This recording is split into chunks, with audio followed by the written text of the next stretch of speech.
Time to figure out where on. Now for the fun part. Congratulations. It's time to sign your first.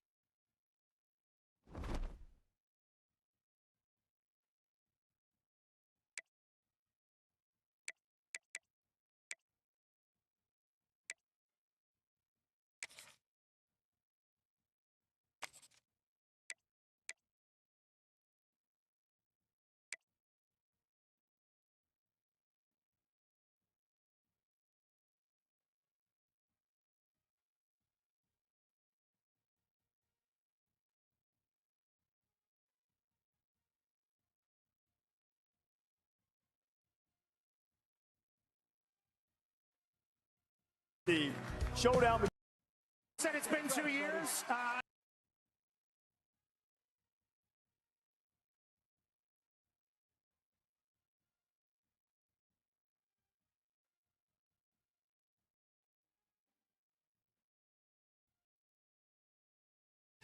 Hanging out in the chair.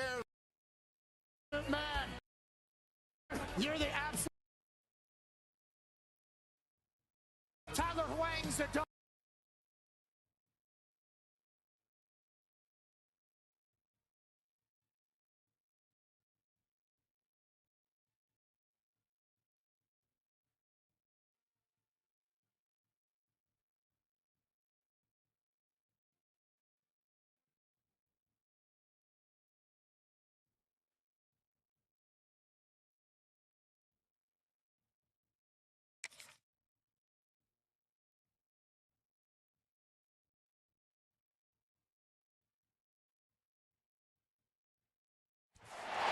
Wins are hard to come by in a college football season, and they should be cherished and prized, particularly when you get win number 6 and become bowl eligible.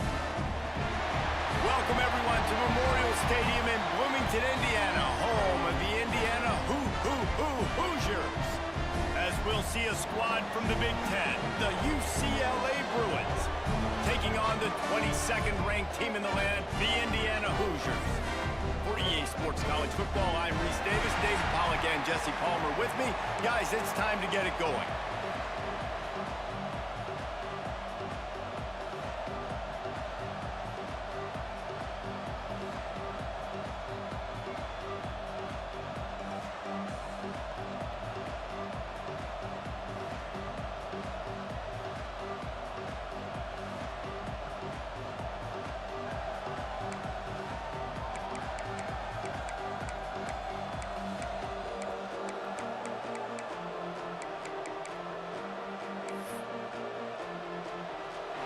The Hoosiers will kick it away to start us off. On the move from inside is 5.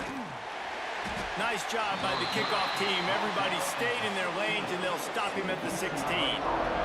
So UCLA's offense will get first crack at it today. And last week, you want to talk about a guy using every tool in the bag from the running.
David, this guy did it. He was a monster. And I think when you turned on the tape this week, you saw it, man. So many different ways he could hurt you, and he could be a focal point of this offense. The defense, they know well and good of what happened last week. And their first objective this week, Palmer, is to stop that dude. Yeah, they know the entire offense goes through him. All week long, they've been stressing tackling, staying in your gaps, winning at the point of attack, getting as many hats to the football as humanly possible, because you can't shut this guy down. You can only hope to contain him, but what a challenge this defense faces today. And the Bruins with myriad options after that big pickup on first down.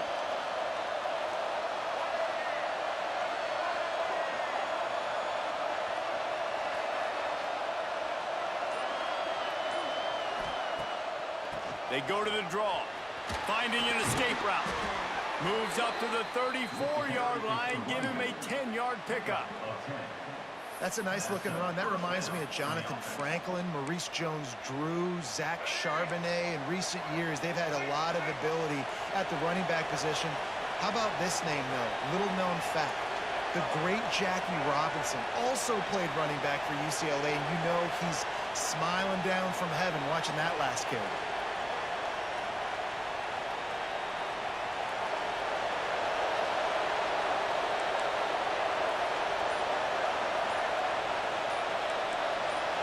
You want to know what impact home field advantage can have?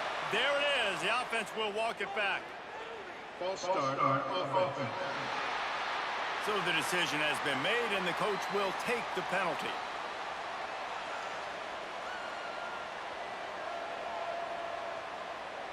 After the miscue, 1st and 15 for this offense.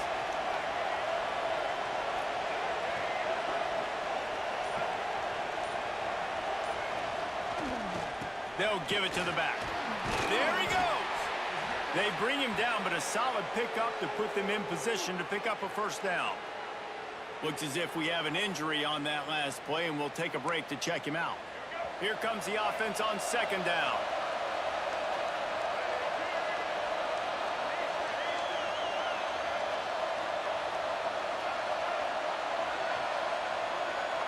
Back to pass. It's Iamaleava. Here's a heat. He'll pull it down and run. He steps out of bounds right at the 45-yard line, and now they're starting to put things together. Quarterbacks have a hard job. They got to drop back and try to see the whole field and then see the rush coming to him. But you could tell he did a really good job scrambling outside the pocket, improvising, making a play with his feet, and then getting the first down.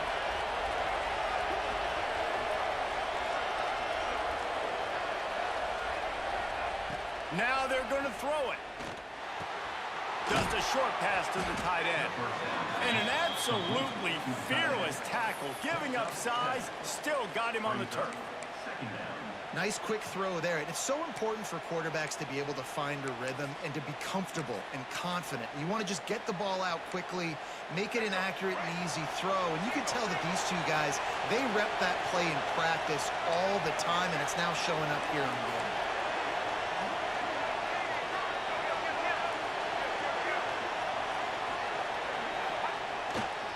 They'll go to the ground. And there was nowhere to go, just stopped in his tracks in the backfield. Yeah, you just feel like the running back's asking for redemption on that one. You know, 2nd and short, and you're giving him the football. He can't get the first himself. Now it's 3rd down. He's looking over on the sideline like, call it again, throw me the ball, I can go do this. It's never a good feeling for the running back in that situation. The Bruins will hustle to the line. And it's tough on the defense there. 3rd down, you're in zone coverage. Everybody's watching the quarterback, and you're trying to make a break on the ball, but he just got it out of his hands too quickly, and the throw was too accurate. Really nothing you can do there, and it's now a fresh set of downs. Good, solid pickup there. Now they can start to smell it with a first down at the 31.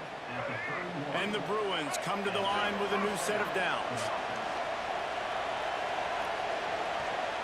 Looking downfield, it's Iamaleava. He spins that thing down the middle. Missed his receiver there. It's incomplete. Try to make up for some of that lost ground on 2nd down.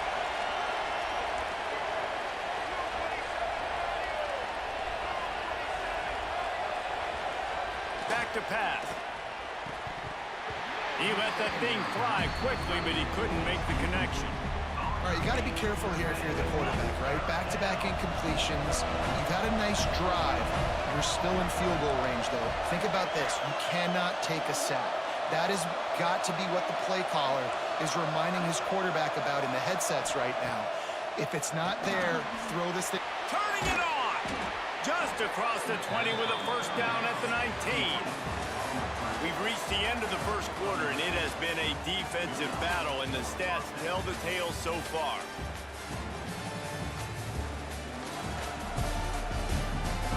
Let's see if the offenses can find a little rhythm here in the second.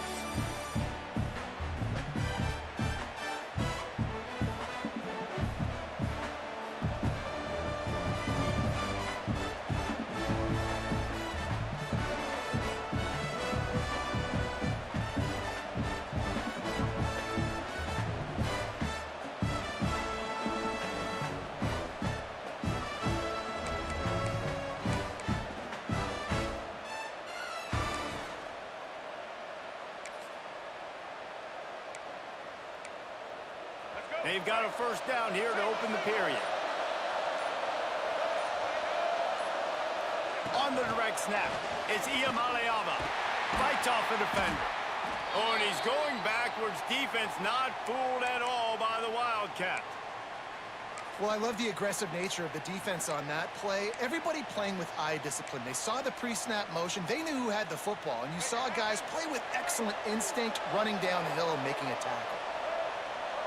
To throw, it's Iamaleava. Nowhere close on that one as he got drilled trying to deliver the football, and now they face third down. Now let's see if the offense can bail itself out after the second down misfire. And the deflection by the defense brings up fourth down.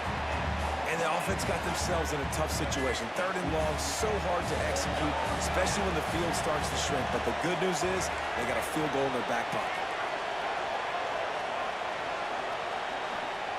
On fourth down, going to the air. The quarterback can make a big play when he starts moving around.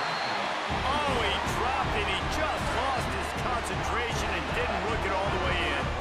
So Indiana's offense will try to get something started with their first possession. Guys, if you listen closely, I think you can hear the jawing going already between this quarterback and wide receiver. What a matchup, Jesse, it's going to be between those two. You know, so many people have already been talking about this individual one-on-one matchup, David, and it's going to be happening out on an island all game long. The receiver's got speed, he's got game-breaking ability, catching the football, can climb the ladder. He's going up against one of the best shutdown corners in the game. I cannot wait to watch this. Yeah, and he's got the speed to stay with him and the instincts, and he's been so great out wide in every game. This is a huge test. This is a Sunday test. Two NFL guys going at it to see who's going to take home the prize. Unloads to the wideout. Makes a connection. The defense got caught that time, and they finally get him on the ground at the 41. Offense trying to keep him off balance on 1st and 10. The give to the tailback. And they just can't square him up, and he gets down to the 36. Halfway there on 1st down, it's 2nd and 5. He'll keep it himself. He had all kinds of company as soon as he got it. He had to fight his way back just to get to the line of scrimmage.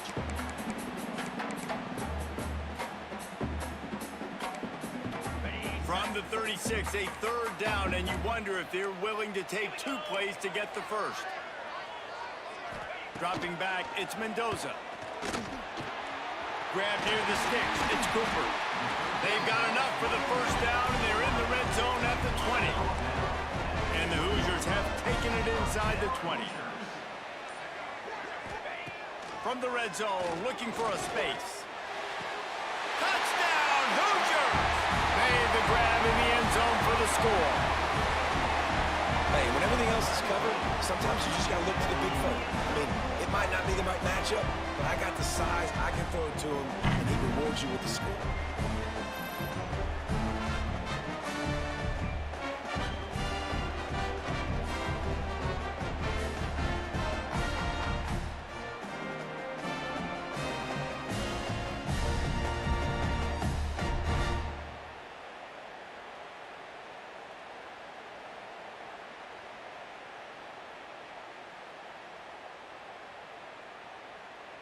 They get set for the point after as we have the first score of the game. And he's got the extra point, and it's 7-0 to start this one. So it's a 77-yard touchdown drive, and they close the deal with a 20-yard pass for 6. Kickoff unit is out there again, and this crowd is feeling themselves after that last drive. Here he comes from inside his own 5. And the returner will be dragged down. The UCLA offense is back on the field, ready to go to work. That last drive was promising at times, but stalled out, and they turned it over on downs, Jesse. I think they got to do a better job here, just being better early in the downs. On first down, finding positive plays. Yeah, and it's frustrating when you move the... Oh, he's got some space. And he'll step out of bounds after a very productive play. The Bruins can play this second down a lot of ways with just a few yards to go.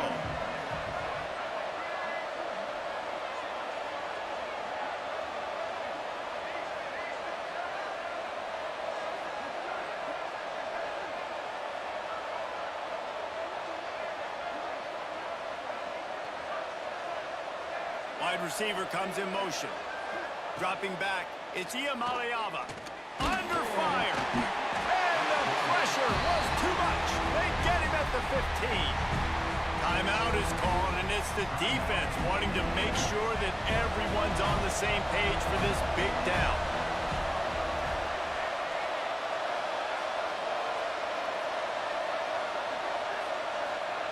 On third down, he'll try to pick it up through the air. Got a man, it's Thomas. He's down at the 25-yard line, waning moments of the first half, and it's a first down.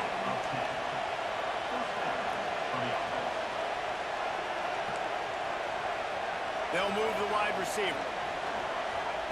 Looking downfield on first down. Plucks it out of the air. Still running at the 40. They get him out of bounds, couple of yards short of midfield. They'll mark it at the 48, and this offense is rolling. That was a nice pickup, running the drag route and finding that quiet, soft spot in the zone. Yeah, drag routes not only work against man coverage, they work against zone too. If you can find the soft spot and the quarterback gets it to him early, he can turn upfield, and you saw that right there. Wide receiver going in motion. To the air on first down. It's complete. He's out of bounds, and they'll say he got it to the 45. And the Bruins can really attack on this second and short.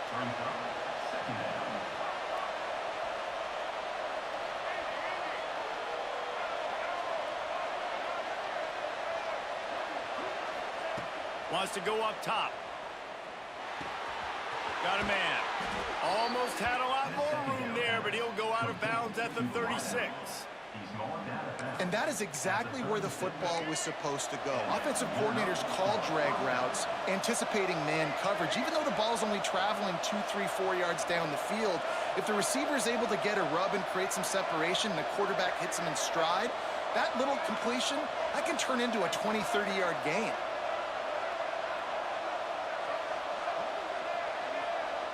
Motion from the wide receiver. Back to throw, it's Iamaleava. It's on target and complete. He's run out of bounds, but not before he gets it to the 26.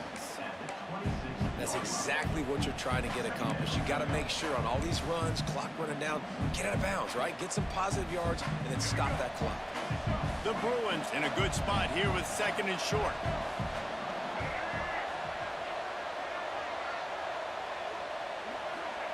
Looking to fire. Grab near the marker. It's Matthews. Good job running that route to get past the sticks because he got nothing after the catch. Wants to throw on first down. Gets it out quickly. He's got it inside the 10. Mark him out of bounds at the 9-yard line. Running out of time here in the first half. They're going to have to be efficient to put some points on the board before the break.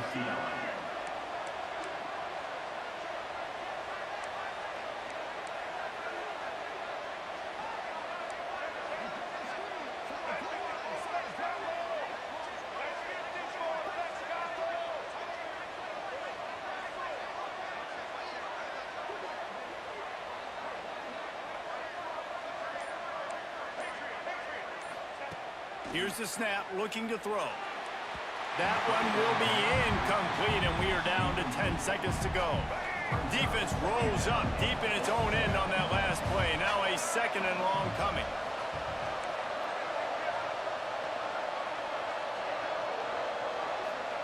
Back to pass. And the pressure gets there. And down he goes at the 18. They'll use a timeout right before halftime. Maybe time for 1 or 2 more plays.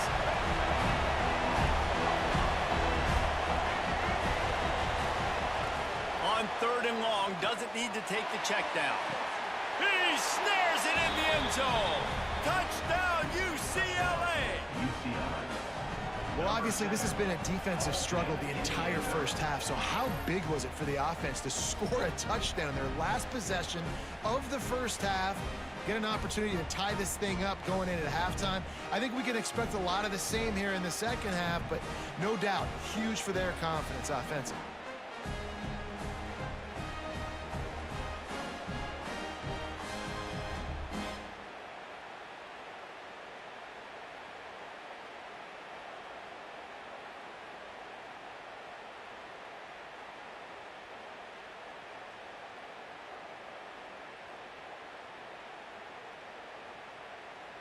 Extra point here will tie the game. And they did tack on the extra point, by the way, knocked it right down the middle. They put it in the end zone with a 12-play scoring drive. And the finisher, an 18-yard touchdown throw.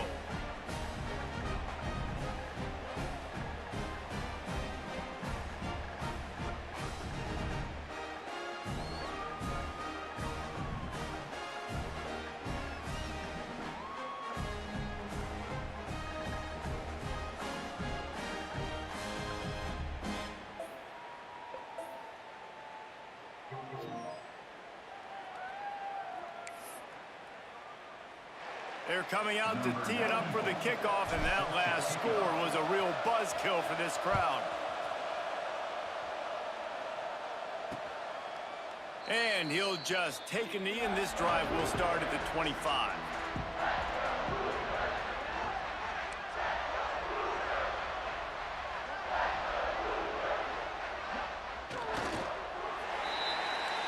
We've played 2 quarters here. Time to go to Kevin Connors in our halftime update. Guys, don't tell me it's a basketball town when we've had a first half like that there in Bloomington. And talk about a good competitive game so far. Not saying this has been the best first half we've seen in the history of these 2 programs, but they've matched each other's intensity, and the result has been a very evenly played game. Fascinating to see how the rest of this one plays out. And with that, let's send it back to the guys at Memorial Stadium. Thanks for that halftime report, Kevin. We've got a good one going here in the 3rd quarter, all tied up as he's set to kick it away.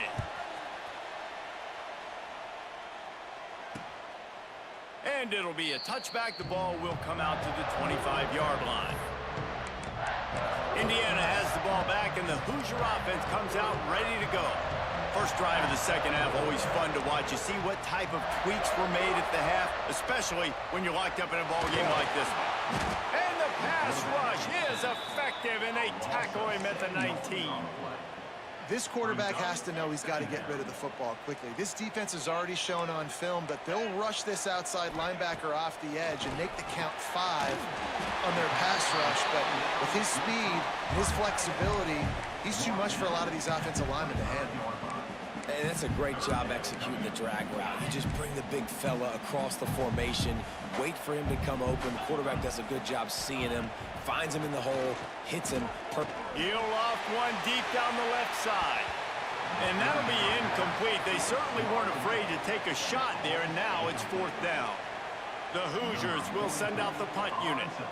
First time today we've seen a punter go to work.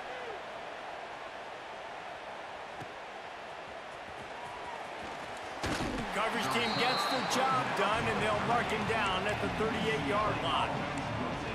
UCLA will go back to work on offense. And points have been hard to come by in this one. They'll try to put together a drive.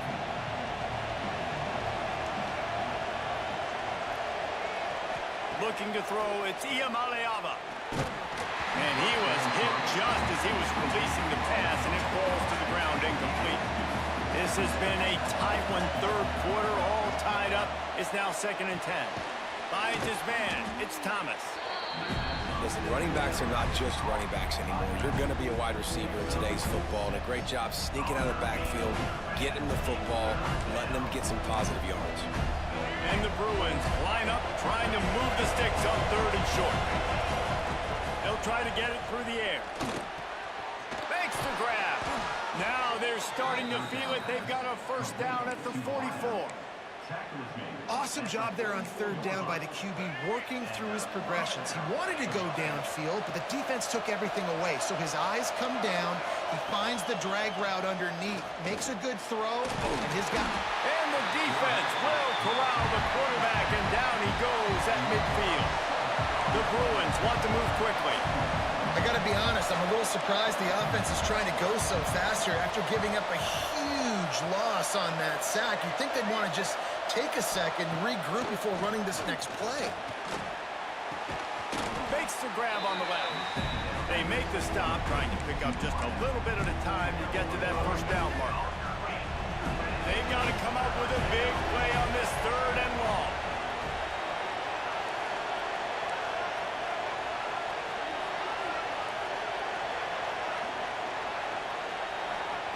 From the gun, wants to pass. Got his man. He'll be brought down at the 41-yard line, not close to the line to gain, and it's 4th down.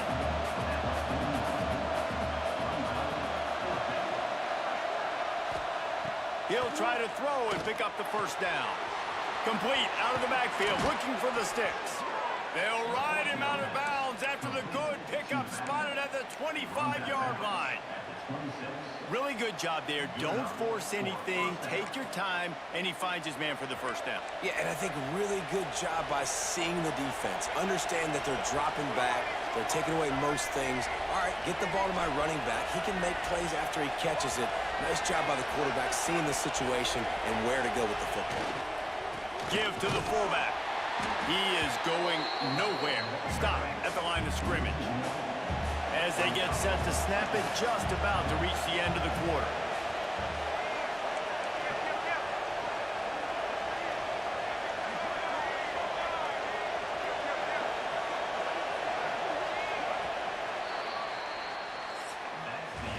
They fought tooth and nail through 3, and it is all locked up as we take a look at the stats.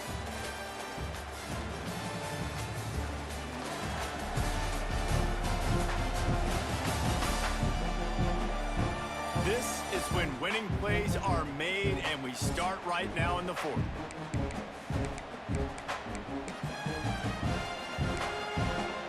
And a chance to mull things over. Let's see how they start the final period here on 2nd down.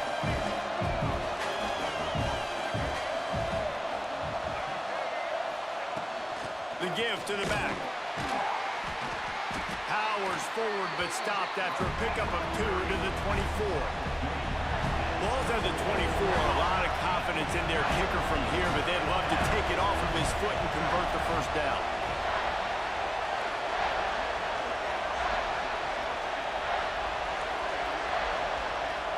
Looking to throw, it's Iamaleava.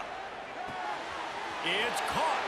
He stopped and forced out of bounds just short of the 10-yard line. They'll mark it at the 11. And the Bruins have it with a 1st and 10.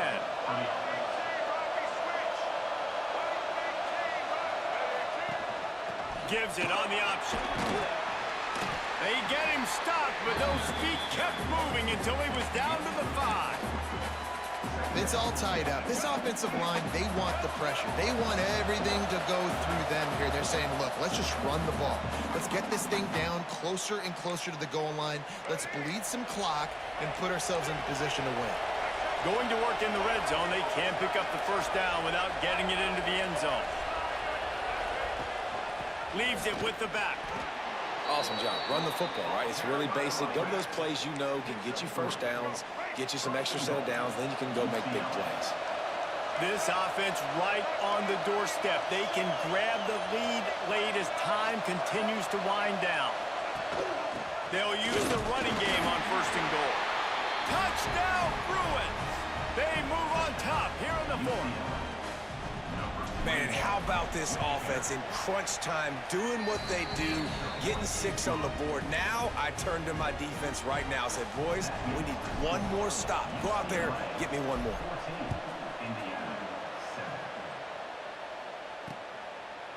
And he'll just take a knee, and this drive will start at the 25. Indiana sends the offense onto the field. There's plenty of time to work with here, but they have to be highly efficient in their attack, Jesse. So it comes down to the quarterback position too, Reese. Don't let the moment get too big. Play within yourself, David, because this guy's practiced the situation before. No doubt. Use the sidelines. They're your friend. I don't have to take deep shots. Throw beyond the 1st down marker so I can stop that clock for a little bit and possibly use my timeouts. Finally stopped at the 46 after a 15-yard gain. Calling a timeout here, you have to avoid making a mistake in this situation. Grabbed over the middle. It's Morris. This just looks like a different quarterback at this point of the game. We've seen a little bit of up and down play from him so far, but right now, lights out on this 2-minute drive. 3 for 3 so far.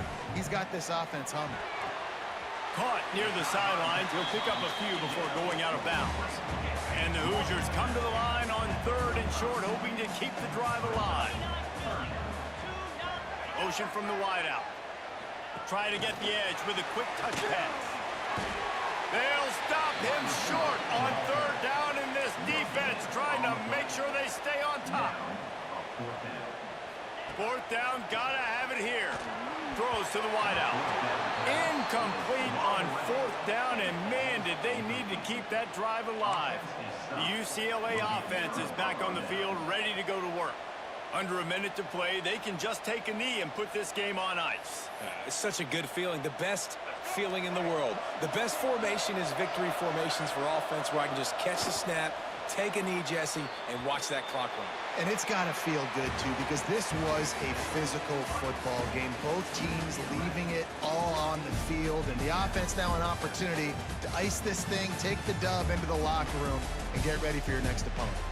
They get the W, and with that being win number 6, looks as if they're going bowling, guys. And that's a good moment for this squad, right? Like, you start every season, you have big goals, and usually starts with your conference championship and winning a national championship, maybe going to the playoffs. Everybody has different goals, but getting to a bowl is always sweet, and this team's eligible. I know the coaches are really happy about this, the AD and the fans, because they know what it means for the program, right? You're going to get those 15 extra practices at the end of the year to help develop young talent. Looking ahead to next season, but that's next season. There's still a lot of football left to go this year. Let's just see how good of a bowl game they can get to. That will put the wrap on things from here. For David Pollack and Jesse Palmer, I'm Reese Davis. You've been watching another presentation of EA Sports College Football.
time states as we approach the end of the season. Bowl positioning, playoff spots, all on the table, but only to find a way to win. Welcome to Sooner Nation in Gaylord Family Oklahoma Memorial Stadium. As we'll see the number 18 team in the country, the Ole Miss Rebels, taking on the 11th ranked team in the land, the Oklahoma Sooners. For EA Sports College Football, I'm Reese Davis, joined here in the booth by a couple of legends, and yes, we do use that term loosely. David Pollock from the University of Georgia and former Gator Jesse Palmer. Guys, let's get down to the field.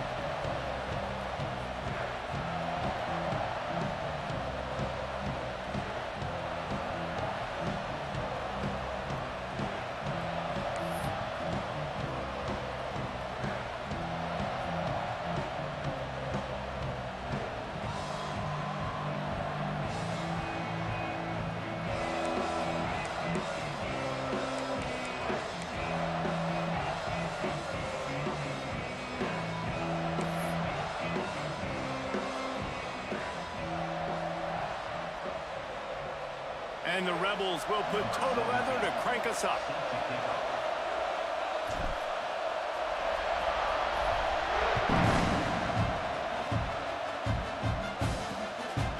And it'll be a touchback. The ball will come out to the 25-yard line. So Oklahoma's offense will have the opening possession of the game. And we've been really eager to see this matchup. This quarterback against an elite defense. Jesse, what does a quarterback have to keep in mind when you face a group like this? Well, he's just going to have to be dialed in. He's had a lot of success this year so far. This is a different animal, though, this defense he's playing. He's got to be really good with his decision-making, throwing it, running it, pre-snap, post-snap. You make one mistake against this defense, David, they make you pay. Yeah, they're a fun defense to watch, and this is a fun challenge for their defense, too, because it's an elite quarterback, right? Like, they can make you look like you're not as good as you've been all season long, so I'm looking forward to seeing this matchup and who wins it. Off the play fake on first down to throw. Grab behind the line, it's up. Oh, the sweet spin, and he's free. That defense got gas, but they finally get him to the turf at the 47. Man down on the play as the officials take a break to let him be checked out.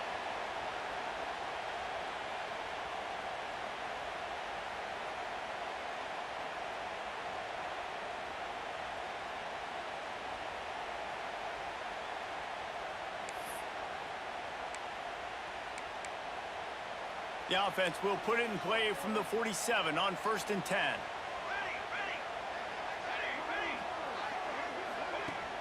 Off play action. Now he's going to break the pocket. Brings him to the open. Just what they were looking for, and he's got him set up in business at the 35 with a first down. Sometimes these guys just have eyes in the back of their head. You saw it right there. He was able to buy himself time, get outside the pocket, and at that point, I think the decision was pretty easy. Hey, I can go get this with my feet. He was able to do that. Now they got a fresh set of downs. Looking for a physical attack from the gun. Stop just inside the 25. Will mark it at the 24. Pickup of 10 and a first down. And how about that for efficiency if you're on this offense right now? 3 plays, 3 first downs. They get that one running the football. Great vision and open field running ability. Everything they're doing right now is working. This play caller is in a rhythm. Stop is made almost immediately, giving 1 to the 23. Didn't get much on first down. It's 2nd and 9. Out of the shotgun, they go to the ground. They're there to stop him at the 21 after a pickup of 2. And that run really didn't go anywhere. And a lot of times we don't focus on it enough, but how important those 5 guys are up front. To get on those defensive linemen, to try to move them out of the way, to get a run game going, it squarely falls on the shoulder of those 5 offensive linemen. To the air, it's Mateer. Makes the catch. He gets it oh so close to the first down marker, but I think he's going to be a touch short. On a big third down, love the discipline by the defense there. You got everybody with their eyes on the quarterback, rallying to the football, showing good speed on D. Nice tackle. Love the team defense.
Now on 4th down, they'll settle for a field goal try.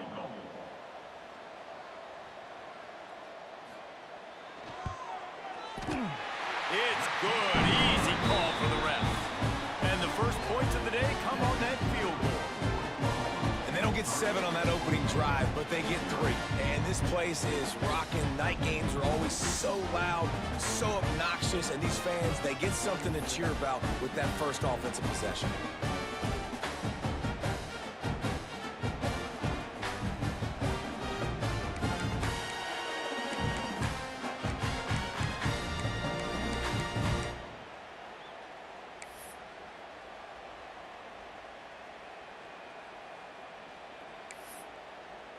So after the last drive ended with a field goal, the kickoff team out there to send it away. He'll start the return inside his 5. Slips through the line. This guy is so dangerous. He excellent vision to find a lane and get it out and set up the offense with good field position. The Rebels offense will go to work for the first time today. We have got a tremendous matchup between these two running backs, both stars in their own right, and David, both ready to make a huge impact. I mean, how fun is it to have 2 guys, one on each side, when they have the football, like they can go the distance. Just dynamic speed, great vision. These defenses are in trouble because these guys can touch it a bunch of different ways, and Palmer, they can hit home runs from anywhere on the field. And I think what makes them really unique too, David, is that they're very versatile guys. Both guys can run between the tackle box, they can take it outside, they can both catch the football as well. So no doubt the game plan for both offenses, feed the running back as many different ways as possible and just let him go to work. This place is roaring, and it's going to be so hard to operate under these conditions.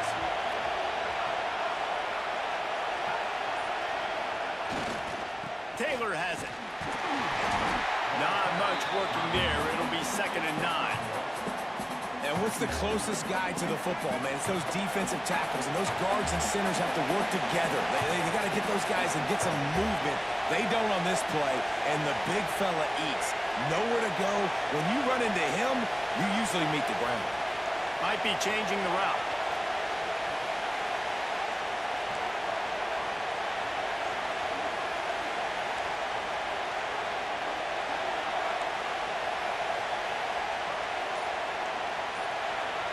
Looking downfield, it's Simmons.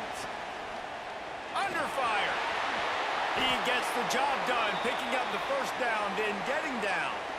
Looks as if we have an injury on that last play, and we'll take a break to check him out.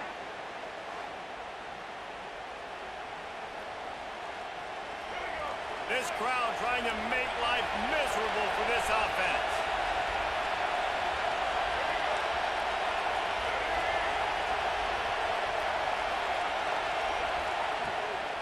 From the gun, running back gets the give. And he is stopped immediately by the big defensive lineman. Well, just nothing doing on that last run, and they knew coming into this one they were going to be challenged, right? This is one of the best defenses in all of college football. For them to have any shot, they're going to have to do a lot better. And the quarterback will take a sack back at the 36. Now a lot of work to do to move the chains, keep this drive alive after that earlier sack. On 3rd and long, you'll need to push it downfield. And the pressure gets to him again. Another sack. Man down on the play as the officials take a break to let him be checked out. The Rebels will call on their punt team. They'll have to boot it away for the first time tonight. He'll be content with the field position, making the fair catch right around the 30-yard line. First snap of this drive comes from the 32. Off play action on first down. Got it in the middle. It's Burks. Stopped after a good pickup, and he'll be just a tad short of the first down.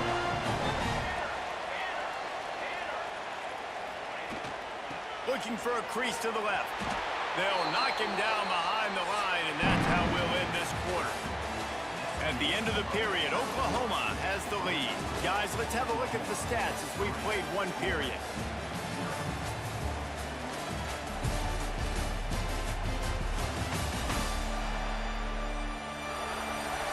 heading in the opposite directions now as we crank it up in the second.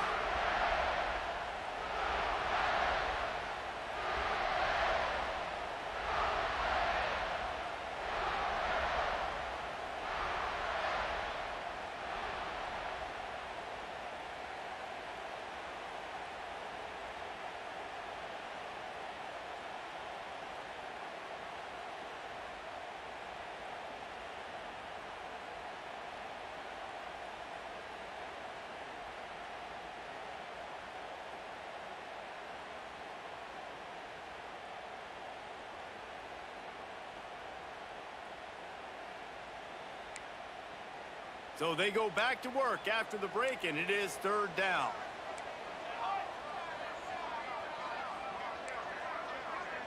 To the air, it's Mateer. He's going to throw deep right side. And trying to put points on the board on third down. Now they're staring at fourth down. The Sooners will try to pin them back with the punt. You got to be careful if you're the quarterback there. Third down, you know, you see a lot of exotic coverages by the defense. That time they played zone, and he tried to force that football into a real tiny window. He's lucky that one wasn't picked off. The Ole Miss offense ready to go back to work. That last drive won't go on the highlight reel after ending in a punt. They'd like to be more productive this time, David. And I think this offense has to be a little bit more balanced. Find a little balance between the run, Jesse, and working in that pass. And I think, too, David, it's just going to take a spark. It just takes one play to get this thing picked up and going. Out across the 45 and out of bounds at the 46-yard line. A big pickup here as they try to put together a scoring drive. Big play like that to open a drive just builds the confidence. Now first down from the 46.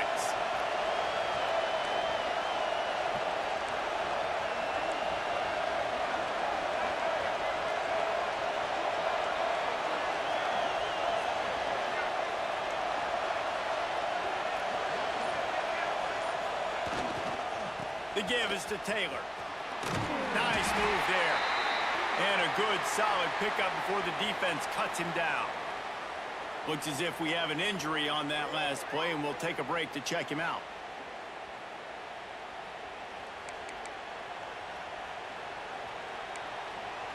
Solid pickup of 4 on first down. It's 2nd and 6.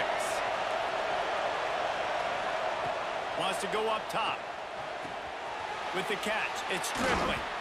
And he's brought down after a nice gain. You know, you think back on the Jackson Dart era at Ole Miss, the best 3-year run in more than 50 years. Now Austin Simmons steps in, full of potential, Jesse, to lead the Rebels to further glory. Quarterbacks have played so well under Lane Kiffin in recent years. You can even go ahead of Jackson Dart back to Matt Corral and what he was doing in that offense. So now the lefty takes over. This dude's got a lot of talent. He can make every single throw on the field.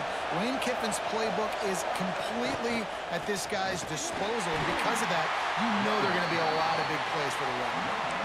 You got to have that defense you know you can go to in running situations. Your base defense where you say, okay, this is where I'm going to start, and I'm going to stop the run, stuff it up front. My guys play big up front. Then if I need to add some blitzes to it later on down the road, I can. But great job in the base defense making a play. Didn't get much on first down. It's 2nd and 9.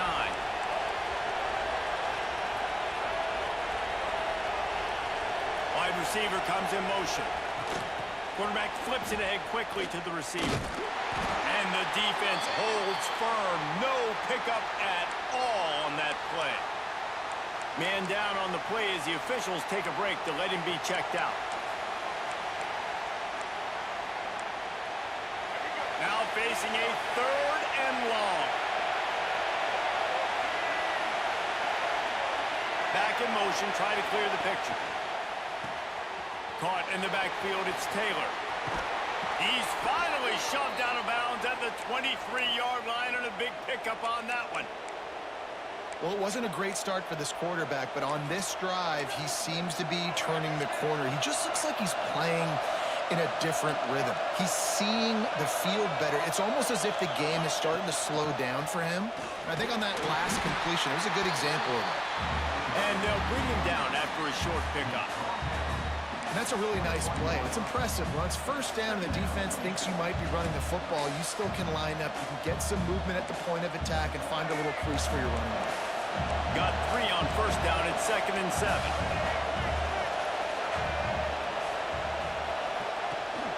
Rides the back on the option. The give. Not much running room there thanks to this senior defender. This crowd rising up, sensing that its defense needs some help.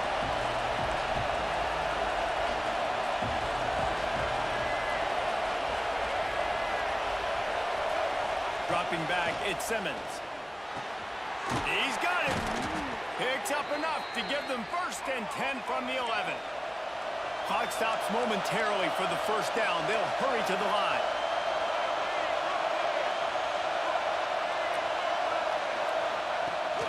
The give on the option. Plows through the defense.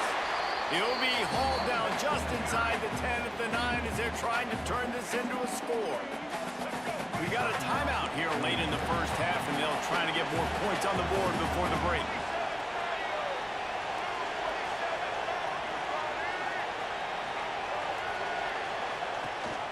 Gives it on the option. They get him on the ground at the 3-yard line, but this defense is taking some punches. This will likely be the last play of the half. Bringing the heat. And he just throws it away on 3rd down. I don't think you can give up on a play like that.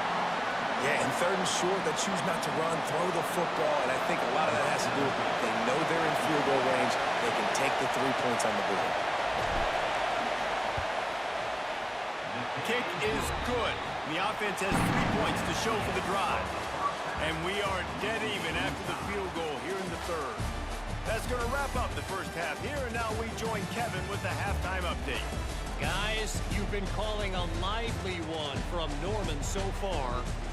And that defense has to feel like it just played about as close to a perfect first half as it can play. And who am I to argue? I mean, check out that scoreboard. Bone-crushing hits and an airtight secondary. Feels like they have 12, 13 dudes out there against that offense, which needs a real pick-me-up and fast. With that said, let's send it back to the guys at Memorial Stadium.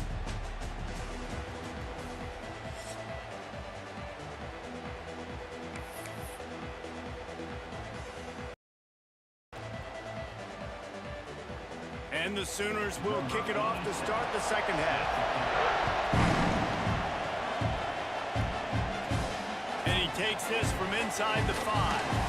Didn't find any crease in that kickoff coverage, and he'll be stopped at the 17. Ole Miss ready to send the offense onto the field. They haven't really been able to light up this scoreboard, but putting points up would be huge here. To the air, it's Simmons. That's reeled in, it's Stribley. And a good job in coverage there as they stop it after just a few. And quarterback dropping back, understanding I'm getting zone coverage. All I got to do is be a little bit patient, manipulate that defense a little bit. My wide receiver runs that drag, and I get the first down.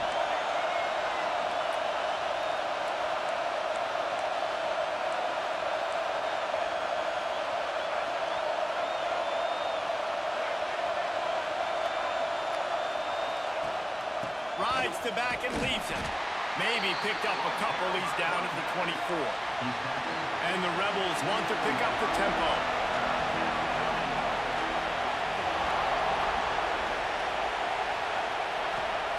They'll try to get the first through the air. Grabbed near the marker. It's Stribley. He'll make a play on 3rd down. He's got enough for the first as they mark it at the 32.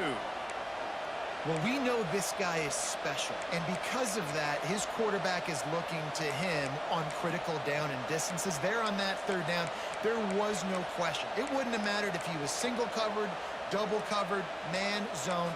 That's where he was going with it, and the big-time playmaker outside picks up the first. The Rebels will have it 1st and 10.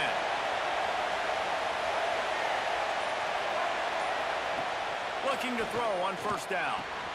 Pulls it in. It's Lacey. He showed off the stiff arm, but apparently he needed a couple more. A lot of defenders around to stop it. And that's kind of a lot of today's running game, right? Spit the ball out quick, get it to your playmakers in space, get positive yards. It's instead of running the ball a couple yards up the middle, now you just spit it out wide, and a lot of times if you break a few tackles, it could be even bigger.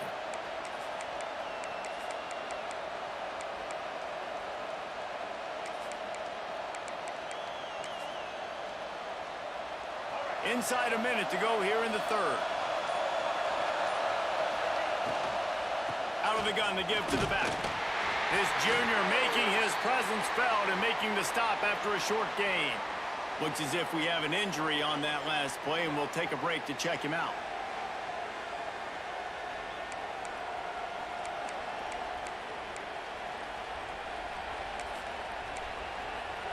Sooner Nation bearing down on this offense on this huge third down play.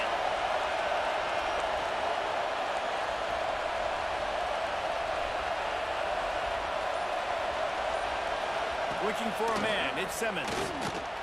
Finds a soft spot in the middle. They'll get him on the ground at the 46, and it'll be a first down. Third down, a lot of times it comes down to not necessarily who's the most open, who do you trust the most? No, it's not about the X's and the O's. It's about the Jimmies and the Joes. And when my guy's better than you and I get you matched up out wide and I know I trust you, I'm finding you.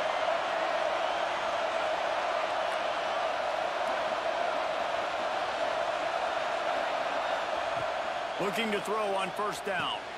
The short hands, it's Watkins. A huge play there, and they finally get him out of bounds at the 37. Man down on the play as the officials take a break to let him be checked out. This offense hasn't found the end zone yet. Starting to move, it's 1st and 10.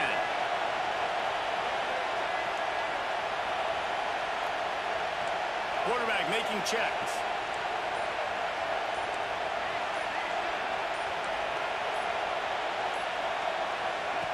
Wants to go up top on first down. Trying to make magic on the scramble. A really nice run and gain, and he gets down to avoid taking punishment. We've reached the end of the third quarter, and we have a potential classic on our hands, all tied up as we take a peek at the stats.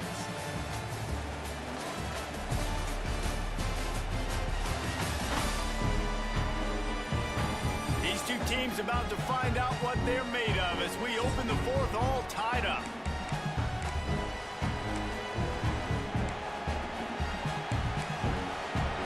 Final stands in the game, and we'll start with the first down.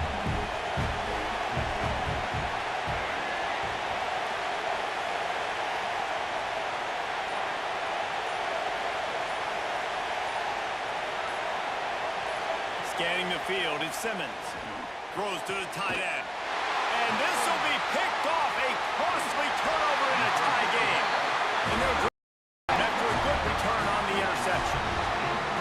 This game right now is hanging in the balance. It's tight. It's close, tied here in the fourth quarter. One play can change everything, and that was a throw that the quarterback wishes he could have.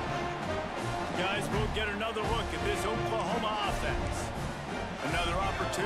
Here they had to punt it on their last possession, but this time tight game, hoping to get something on the board. Finds his man. It's Sategna. He's brought down quickly. Minimal gain there, still a bit short of the first down.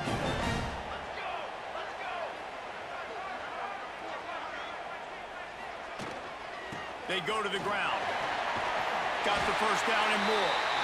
And he surges up to the 36-yard line, and they'll move the chain. They say success rate can be picking up about 4 or so on first down, 1st and 10. And he was fortunate not to lose yardage on that play, able to wedge it back to the line of scrimmage. Lost one on that last one. It's 2nd and 11. Looking to fire. The screen, he can go. Referee signals timeout. It's the defense wanting to make sure that they have everything just right with a big play coming. This is the type of play that could be a pivotal moment. Tight game, 3rd and long coming. He's looking downfield to throw. Fires to the big fella. He gets it up to the 37-yard line, and let's see if they're willing to gamble on 4th down. That's a great example of the defense there tackling the catch. As soon as the big fella caught the ball, down he went, not picking up the first. The Sooners decide to punt it away. This will be the 2nd time they've had to kick it away. They make the stop, and that is exactly what you want out of your punt cover unit.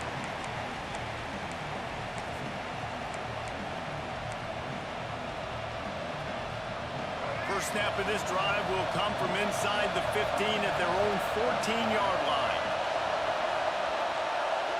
To the air, it's Simmons. Pressure coming. He's going to take... There he goes.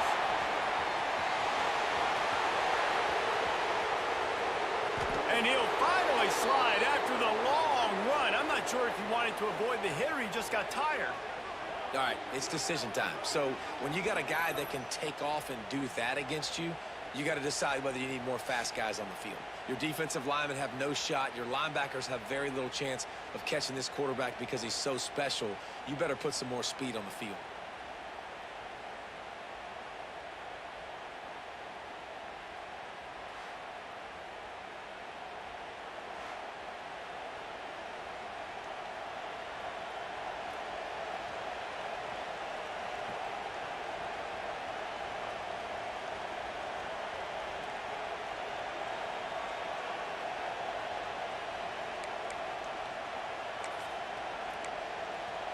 This offense capable of exploding at any moment. Now they're set up inside the 30 with a 1st and 10.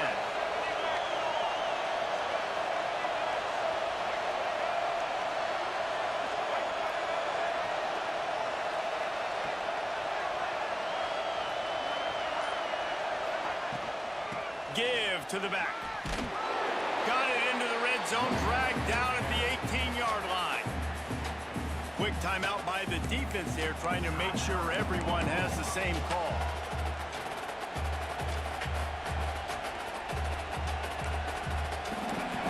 This crowd knows they have to bring it in big moments, and one of those has arrived.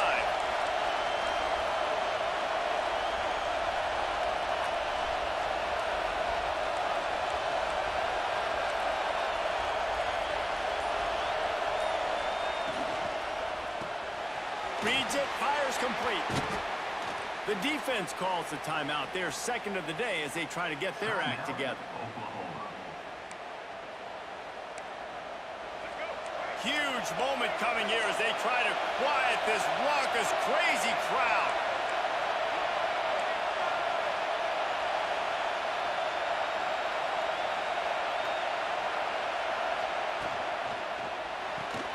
Unloads quickly. I like the decision by the quarterback here. Just get the ball out of your hands, get it to your playmaker. A lot of times he'll dance and make even bigger plays than he did here, but it was still a positive game. Operating in the red zone here on 2nd down.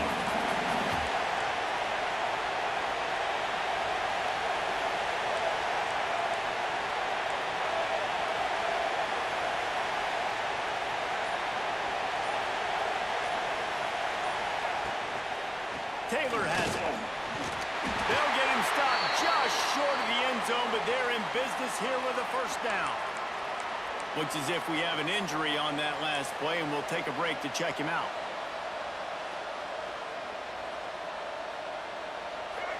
Fans are bringing the noise on 1st and goal.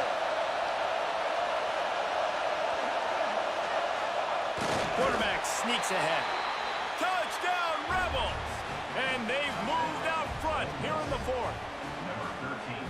Love the play call, love the execution. Late in the game with less than 2 minutes to go, they now take a touchdown lead and put so much pressure on the opposition in a 2-minute situation.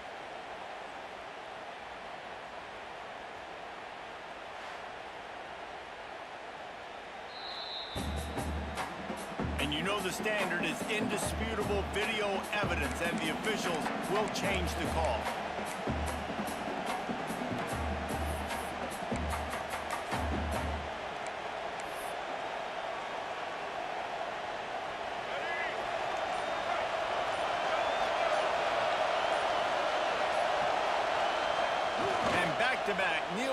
and it sets up the kicker with a chance to win it with a field goal.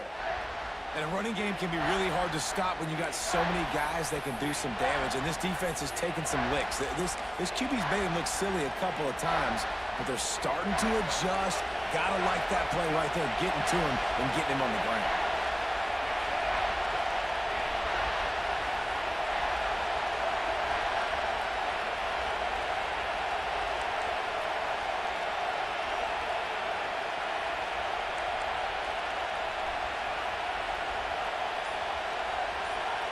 He'll sneak it and try to surge forward.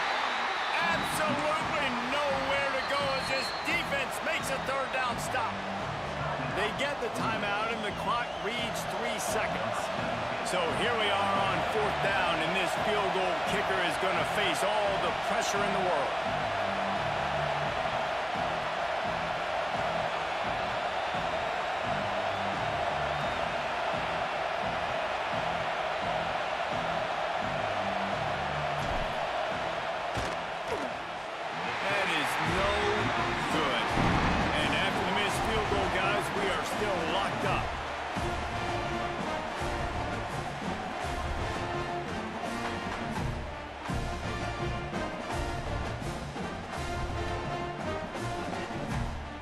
Guys, so here we go in overtime, and just to refresh everyone's memory, alternating possessions starting on the opponent's 25. And it's so nice to be on defense first, just to set the tone, to understand what you need. Try to hold them to a field goal. The offense knows they can do their job to go out and get a win. Just 2 possessions, Palmer, like you got to be at your best. Yeah, and I love the new rules, too, because in the 3rd overtime possession, it goes to alternating 2-point plays, back and forth. Who's got anything left in the tank here in OT? So here comes our first play of overtime.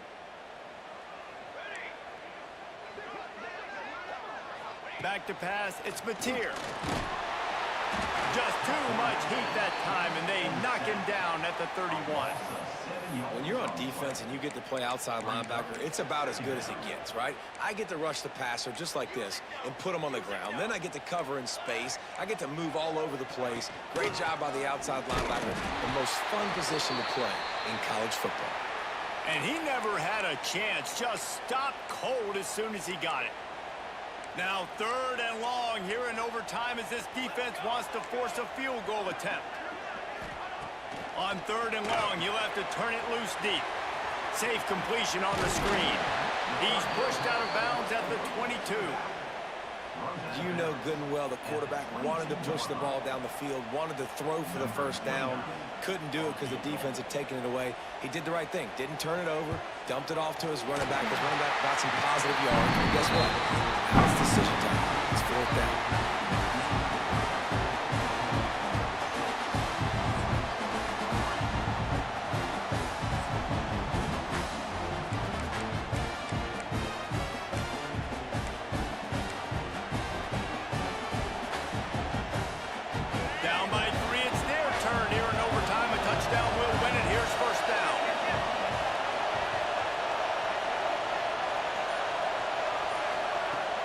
They'll run it from the gun. Stop behind the line. He'll lose a yard. This offense has really struggled, and I think you're just waiting for one play, one explosive play to happen to hopefully galvanize you a bit offensively. That's not the case in there. They try to run the football in the first play of the drive, and it gets absolutely blown up for a loss. Wants to fire on 2nd down. Snagged in the middle. It's Watkins. He hauled that one in and got it down to the 15-yard line. And after giving up that completion, guys, I wonder if the defense is going to decide to stay in zone or maybe mix things up, a little more man coverage, maybe blitz.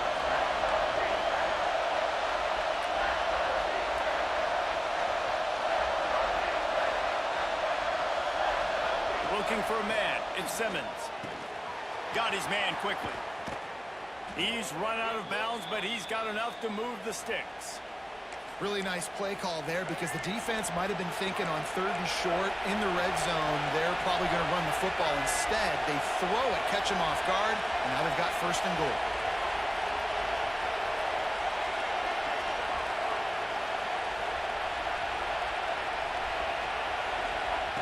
The snap sets up the throw. Here comes the heat. He got it in. A walk-off touchdown in overtime. Game on the line. They've got to be the more physical side. Great job getting blocks up front. He was able to skirt his way into the end zone, David, to win this game. Man, that's why I want the ball second in OT. I know exactly what I need to go get it done. They take it down the field, run it in the end zone, and end the football game. That's going to do it from here. For David Pollack and Jesse Palmer, I'm Reese Davis, and you've been watching another presentation of EA Sports College Football.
Atlanta, Georgia, Bobby Dodd Stadium and the home of the Georgia Tech Yellow Jackets. The Rambling Wreck is here, and these fans have been waiting since early in the day to get this one cranked up. Today, a couple of teams getting set to square off in an ACC battle. As we'll see, the Syracuse Orange taking on a squad hoping to prevent another L this week, the Georgia Tech Yellow Jackets. For EA Sports College Football, Reese Davis with you alongside David Pollack and Jesse Palmer. Time to get this game started.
The Yellow Jackets will boot it away to start the game.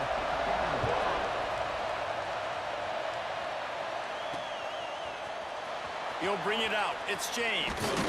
He's brought down to the 16. Would have been much better off to take the touchback. So the Syracuse Orange will go on offense first. And, David, their quarterback hasn't always blown you away statistically, but he is a guy that the coaches trust. Yeah, and he'll show you some flashes of why you should trust him, Reese. But here's the thing. This is not...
that we're saying, go win me the football game. That's not where he's at right now in his career. Jesse, he's a guy that needs the others. They got to help him out. They got to play on schedule, not make those mistakes, and guys really play well around him. Yeah, David, the one thing quarterbacks don't want to be referred to as is a game manager, but that's really more what this guy is. You're right. They have to be able to run the football.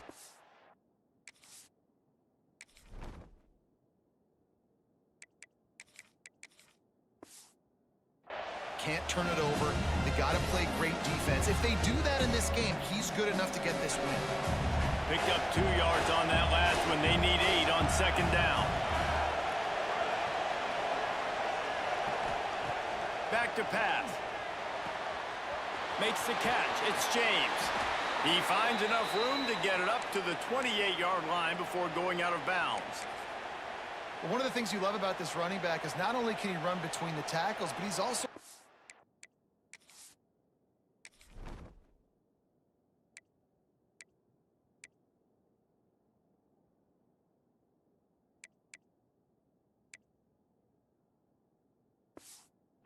in this offense catching the football.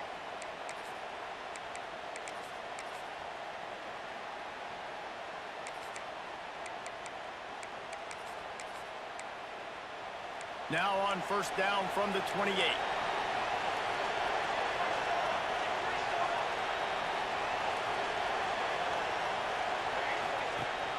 Rides the back and leaves it on the option.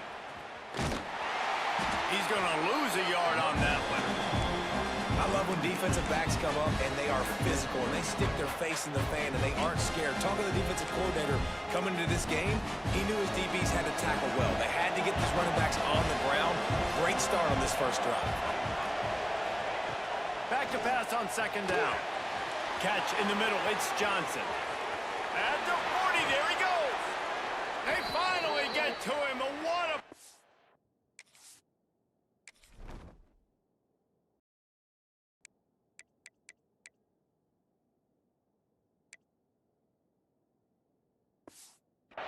to pick up the first down.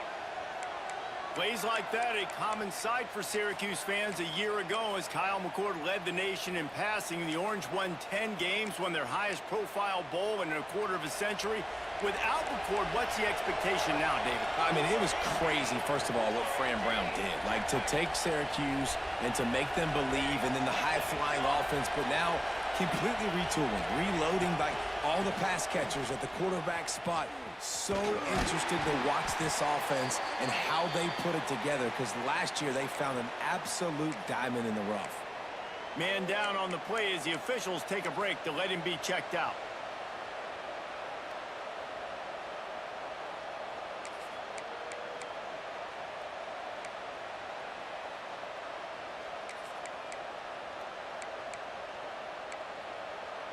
Didn't get much on first down. It's 2nd and 9. Wants to go up top. Makes the grab. It's Ross Simmons. At the 35, he's got room. They bring him down, but the big play will move the sticks. I don't think he was the primary receiver on the play, but when you get that open, you become the primary target. You ain't lying. And a great job. Credit to the quarterback seeing it, because you have your primary guy you want to go to first. He sees him wide open, delivers the strike. That's the guy you should hit, the guy that's open. Don't get hung up on that first guy all the time. And maybe he'll get back to the line of scrimmage, but no more than that.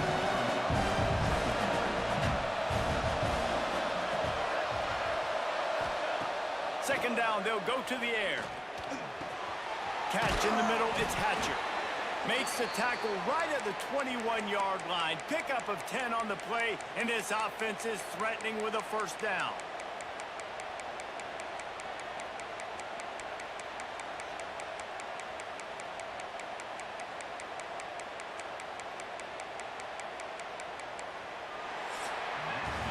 It's been a defensive battle through the first period, and the stats tell that tale.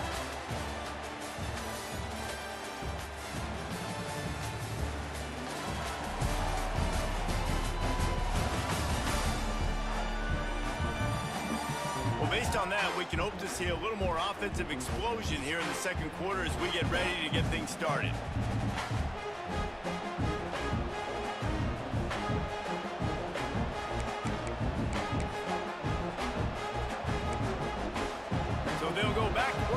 changing into the field.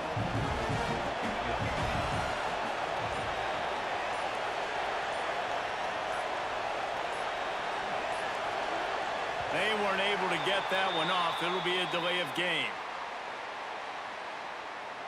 Delay of game. Offense. The offense couldn't get the snap off in time, and it'll cost them.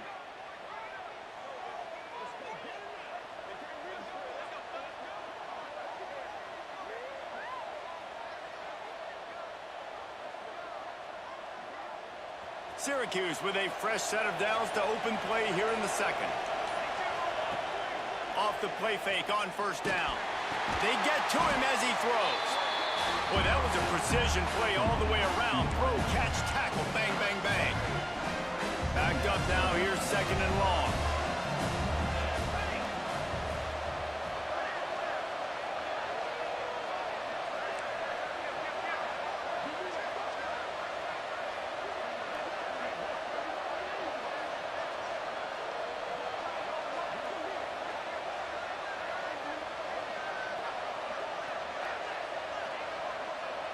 They'll move the wide receiver.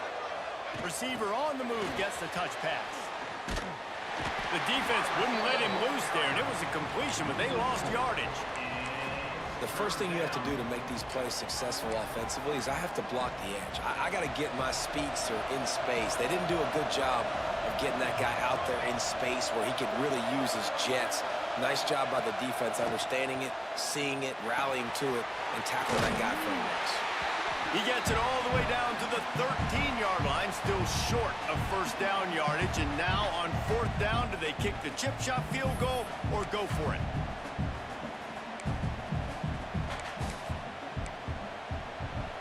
No signs of any kind of kickers. They'll leave the offense out there to try to move those chains.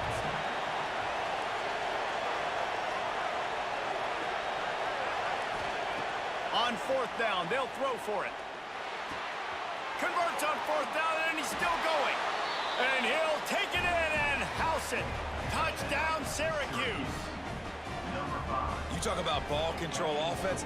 This offense just held the ball for the whole first quarter, and then some. Strung a drive together, making the great plays when they needed them. That's a great opening statement from this offense.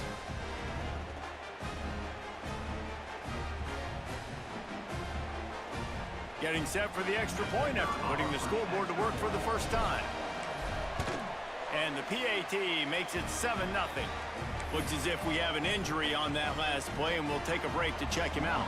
They're getting set to kick it away, and that last score took a little oomph out of this crowd. And he'll just take a knee, and this drive will start at the 25. So the Georgia Tech Yellow Jackets offense will get the ball for the first time. And this running game might have a huge advantage when they get to the second level of this defense, David. Well, and this is a big challenge. Like, you're overmatched. You understand this guy is a top-shelf player. And I'll be honest, this defense has kind of struggled a little bit this season. But this individual matchup, you got to get him on the ground. You got to find a way to corral him, slow him down. He can't be the game wrecker. If that's the case, it's going to be too easy for this offense. And if you're on offense, you got to be thinking, let's dominate in the trenches and let's get our star running back into the second level against this linebacker. We've got an athletic advantage at that position. So if we can free him up into the second level of this defense, make him make guys miss, those are going to be explosive plays for the offense. And they'll spot it at the 38, and that will be plenty for the first down. Clock stops momentarily for the first down. They'll hurry to the line. Wants to throw. It's King. Caught over the middle. It's Haynes. Man down on the play as the officials take a break to let him be checked out.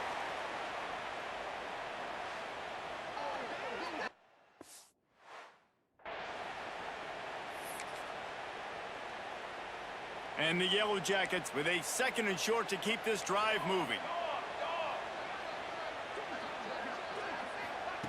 Looking to fire. Unloads to the wideout. Fires into traffic. Intercepted. He's knocked down, but what a play to come up with the interception. Well, how about that? I mean, they knew this defense was good defending the pass, but that had more to do with who's in the secondary, not necessarily who's up front. David, his best Pollock impersonation, picking that one off. Yeah, baby, you don't get many opportunities to drop in coverage. You don't get many balls thrown your way, but when you do, you want to make sure you take advantage, showing off the athletic ability, showing the hands. The big defensive lineman comes up with the INT. They take over late in the half, enough time to put together a drive.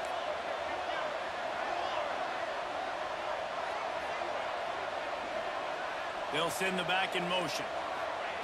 They're going to throw it to start the drive. With the catch, it's James. Quick throw, but he's not going anywhere. The defense was all over it.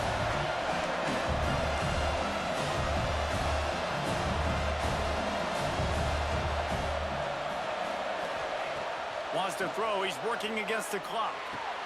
Pulls it in. It's Johnson. They stop him almost immediately. Short gain there, and still a little ground to cover to pick up the first. And a really nice job by the wide receiver. You run a drag route, find space. They're in zone coverage. They're not covering man-to-man. Find a little hole. Look at that QB. Y'all get on the same page. You could tell they were, and that's why they got the first down.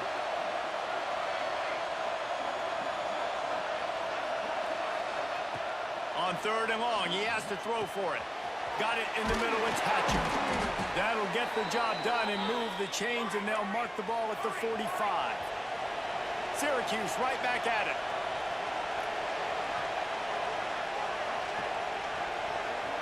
Wide receiver going in motion. Looking downfield on 1st down. Got a man, it's Coleman.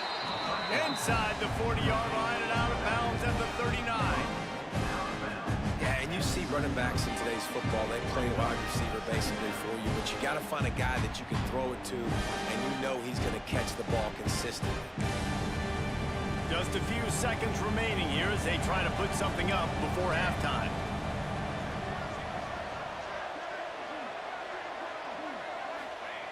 Looking to go up top, and time's running out in the half. Caught close to the marker, it's Coleman. Rolls inside the 30 and out of bounds at the 29, and now they're threatening. Quarterback adjusting the pattern. To the air on 1st down. That's caught. It's Johnson. Found a little bit of room to operate, but he'll be stopped just short of the 1st down. The offense wastes no time getting the timeout call. And in the waning seconds of the 1st half, they'll try to put up 3 before going to the break. And he'll envision the ball flight as he lines it up from the right hash and 38 yards out.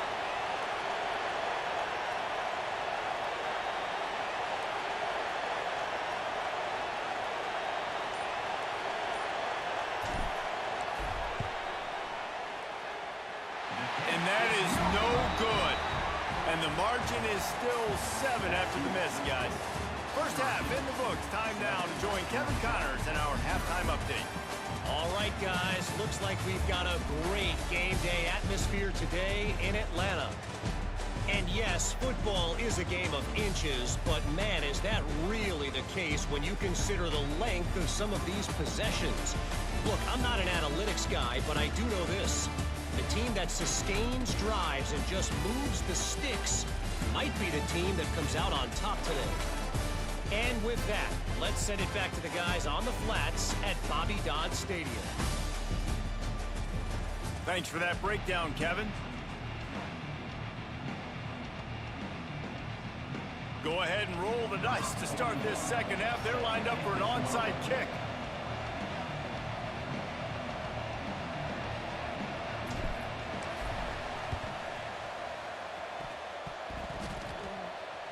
Look what I found. I'd say that's a stroke of good fortune. The offense keeps it. Illegal touchdown. Offense. The officials offer the deal, and the coach accepts it. They will take the penalty.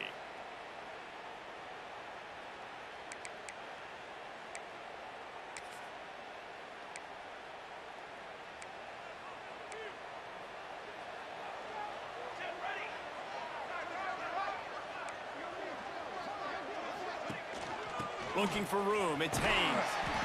And that wasn't a big game, but look at the offense. Right back on the ball, ready to call a play, ready to go fast. The Yellow Jackets moving quickly to the line. Looking to throw, it's King. The safe call on the wide receiver screen. And this one will be stopped for no gain. It'll be 3rd and long. He's looking to throw. The screen, he's got wheels. He'll be stopped short of the line to gain. Needed about 3 more on that one. So the offense is going to go for it on 4th down. He'll try to throw and pick up the 1st down. Converts on 4th down. Still going. The chains will move, and they'll have 1st and 10 from inside the red zone at the 18. And the Yellow Jackets come to the line with a fresh set of downs. We'll see if this offensive line is ready for the blitz. The pull and throw off the RPO. He hauled that one in and got it down to the 15-yard line.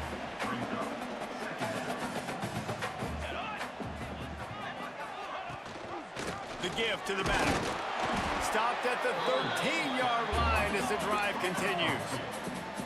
How bold will they be on 3rd down after that last run? Makes the grab, and he will score! Touchdown, Georgia Tech! One of the reasons this offense is so exciting to watch, they've got guys that are dangerous after the catch. If this quarterback gets through his progression, David, hits you in stride, these guys will take it to the house. Man, it's your job to do the rest, right? You hit me in stride where I don't have to stop running. I don't have to break down. It makes it so easy. The connection between quarterback, wide receiver, you can tell this is a good one, and that's why they got 6 on that play. The extra point here would tie the game.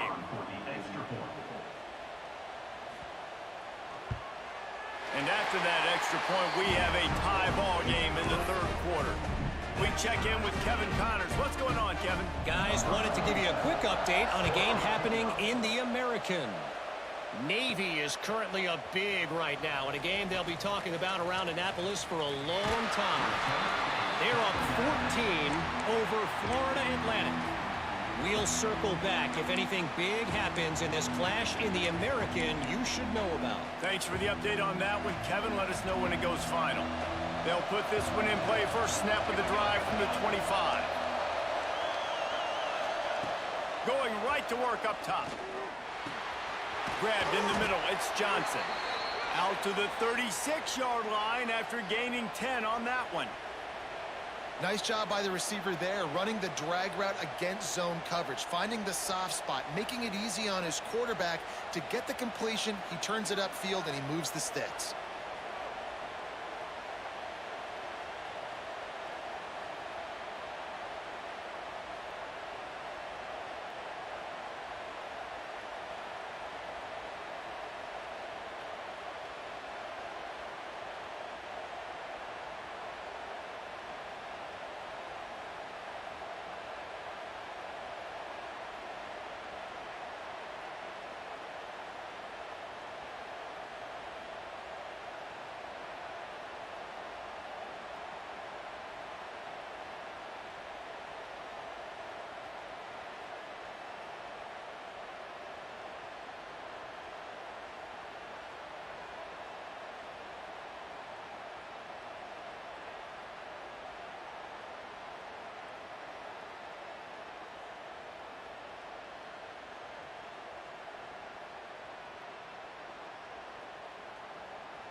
Now from the 36-yard line, it's 1st and 10.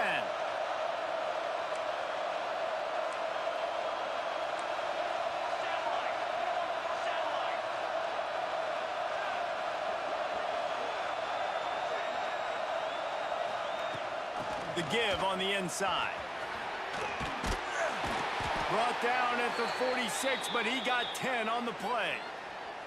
When the running back gets going and gets ahead of steam like that, so hard to get to the ground. That's why you blitz. That's why you bring pressure. That's why you bring more guys in the box so you can get him before he gets going. But once he got going, you could tell it was hard to get a hand on him, hard to get him to the ground. They are dialed in on this drive. A couple of chunk plays, and now they'll snap it on 1st down.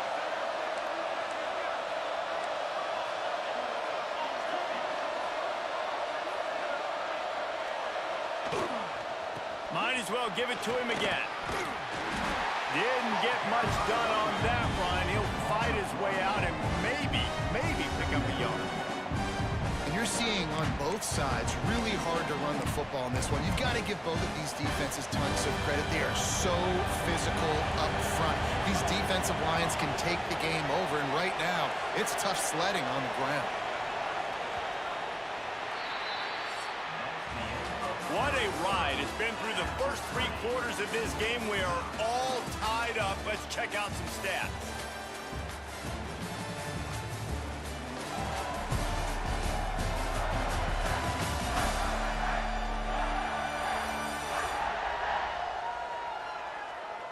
This is when winning plays are made, and we start right now in the 4th.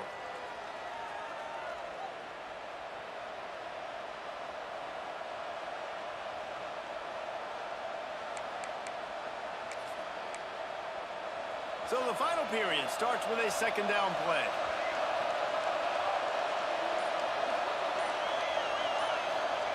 Back to pass. Complete in the middle. And they got the defense on that one, and they get it to the 29-yard line. Nice catch by the big target. Those big tight ends, you could tell in football, are just becoming more and more of a weapon on every single team.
Syracuse ready to go to work with another 1st down.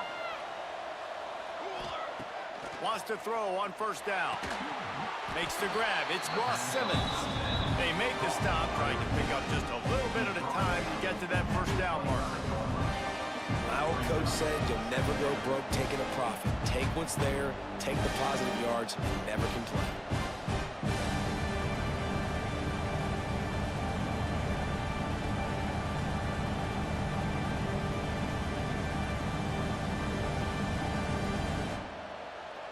Picked up some yardage with that completion. Now 2nd down. The clock has stopped for the timeout, and we have reached the final 2 minutes in this one.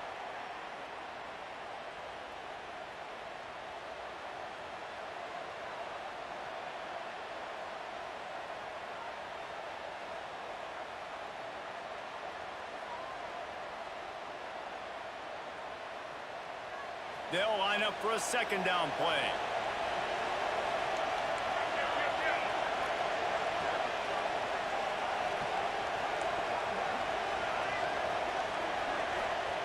Wants to go up top. And he was hit just as he released it, and it falls to the turf. And this offense has been a struggle bus. I mean, just call it like it is, guys. It hasn't been good, especially the passing game. And I'll tell you what, QB's played better games before. And I'm interested to watch. Can he stay positive? Can he finish this game off on a good note?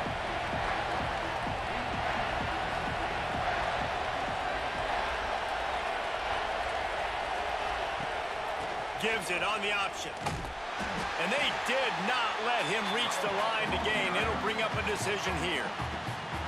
Timeout is called, and it's the defense wanting to make sure that everyone's on the same page for this big down.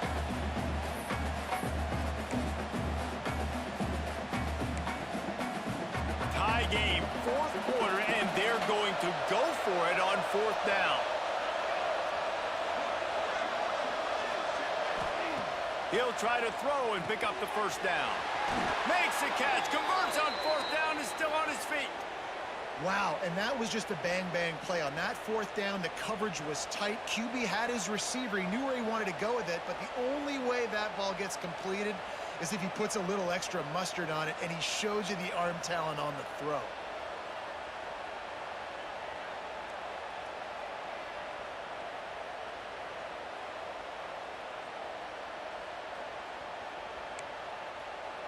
Now down to the 12-yard line. It's first down.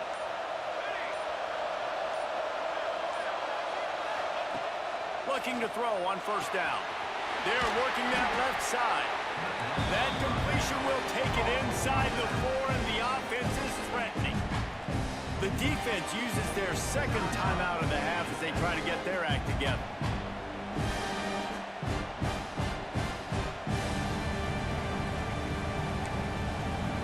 It'll be second down, and remember, they can pick up a first without scoring.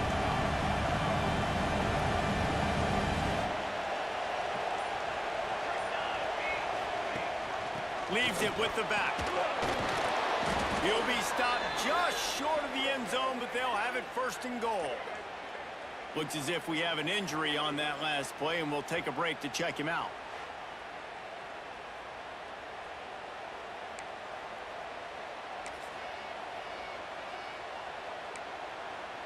Syracuse comes to the line on first and goal.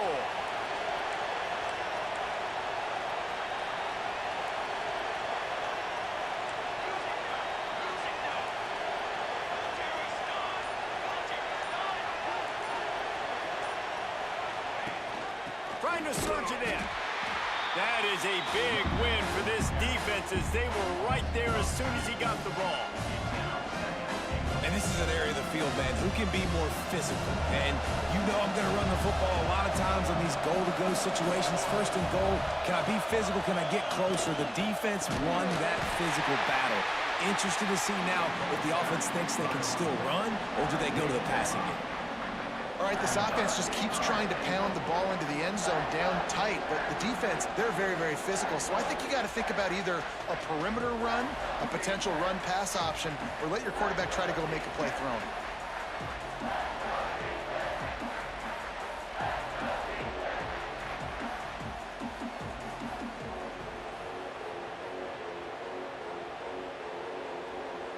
It's third and goal and a long way from the end zone.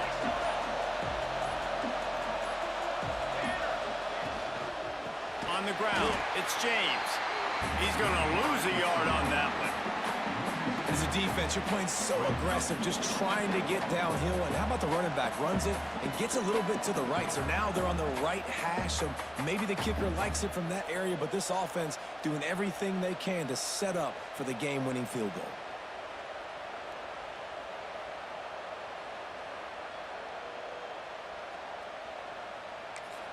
They get the timeout, and the clock reads 3 seconds. Timeout, Syracuse. Paging George D. Burdell. Paging George D. Burdell.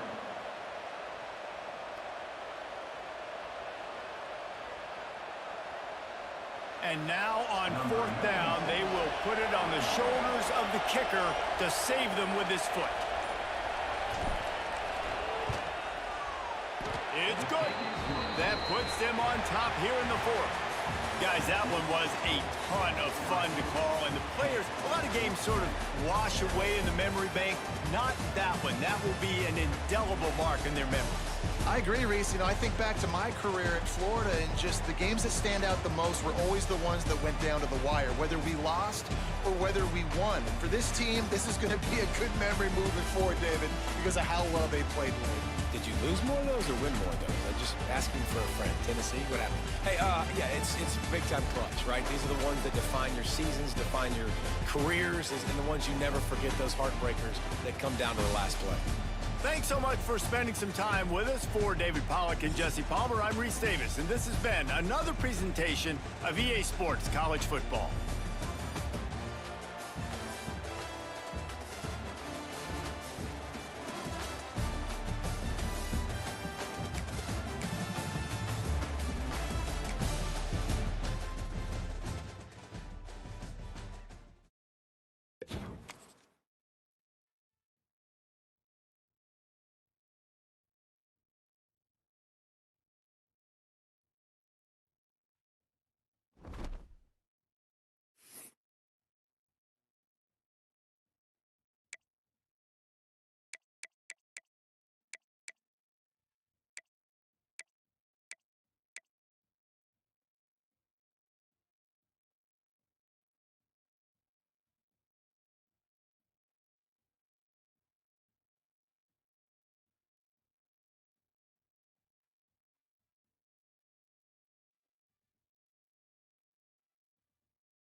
Of the Mississippi River, home to the king of rock and roll, and also the Memphis Tigers, where the fans have moved the party from Beale Street and are ready for kickoff.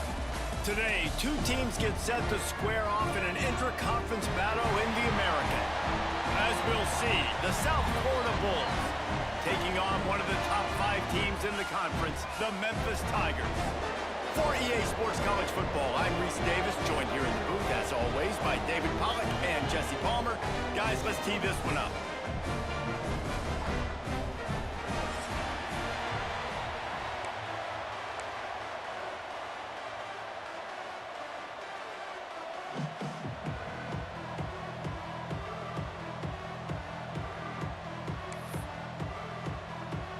And the Bulls will kick it away first.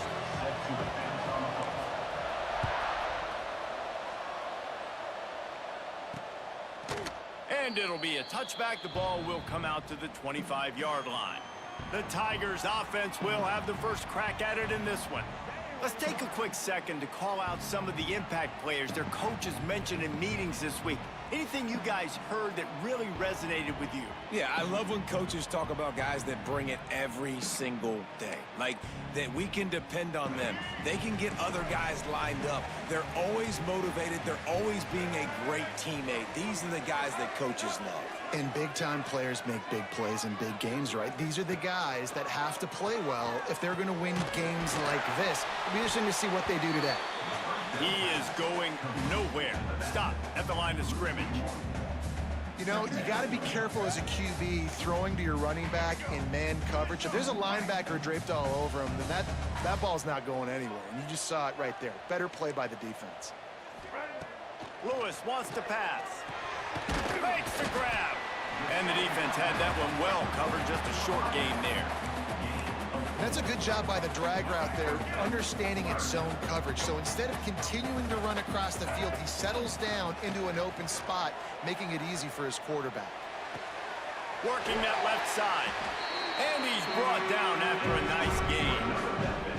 And listen, the defense knew coming into this one, they were going to target him early and often. He is a weapon, and there's no mystery where the quarterback's going to be looking on critical down and distances. Let's see how they're able to cover him throughout the rest of this game.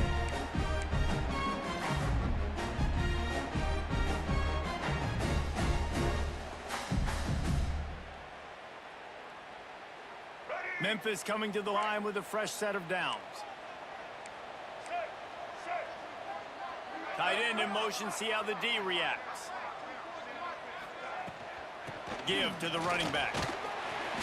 We'll give him a couple on that one. 2nd and 8 coming up. And you want to run the football. That's okay. You'll take some of these. But if they start to add up down the road, obviously, you might want to think about airing it out a little bit.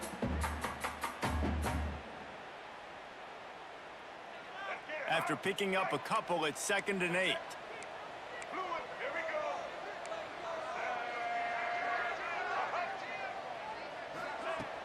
They'll run play action. And the defense picks up a sack, getting the quarterback down at the 44. And the defense gets a sack, and that's going to be the big determining factor in this football game. A week ago, he only got sacked 1 time. They've already got him on the ground. If they want to win this football game, they got to keep getting after the quarterback. A designed run for the quarterback. He's not going to make it. What a job by this defense to stop him in his tracks. No gain on the play. Now, a 4th down.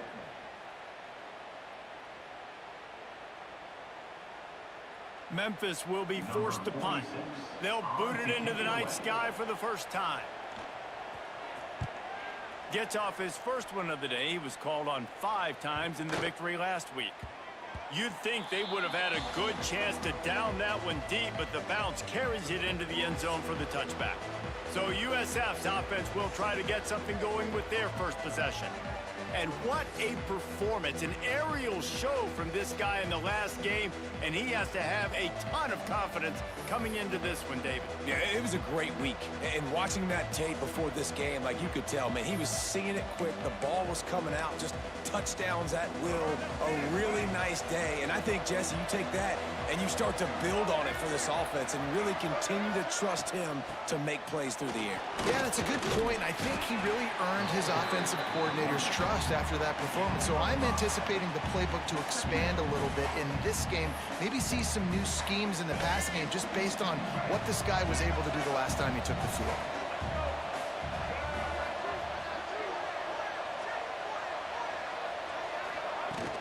From the gun, running back on the move.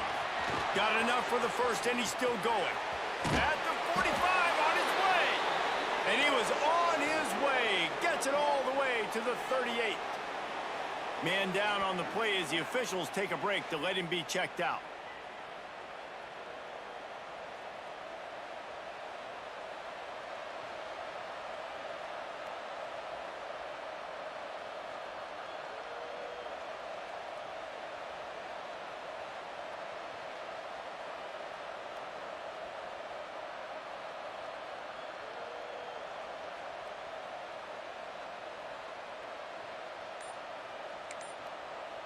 The Bulls, after exploding for that huge run, back to work. Brown wants to pass. The short hands, it's Singleton. He'll pick up a few before being knocked out of bounds at the 31. And quarterback receiver on the same page. Nice job seeing the zone, understanding the drag route concept. Easy pitch, easy catch.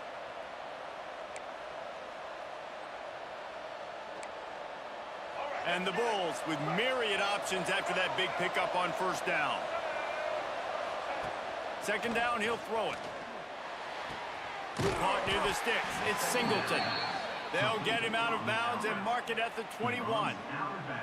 I'll tell you, QBs and receivers, they practice these out routes all week long. And you've got to anticipate. You've got to be comfortable throwing it before he gets out of his break. And they executed it perfectly right there to pick up that first.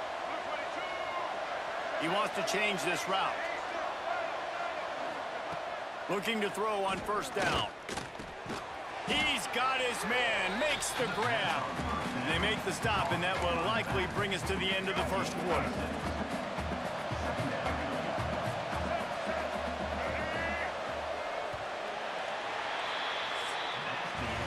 Defense has dominated the early part of this game, and the stats point that out emphatically.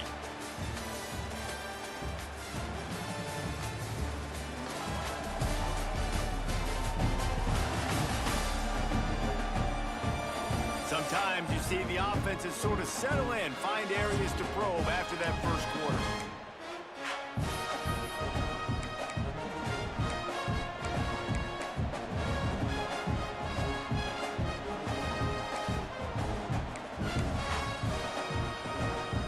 First play of the period will be a second down.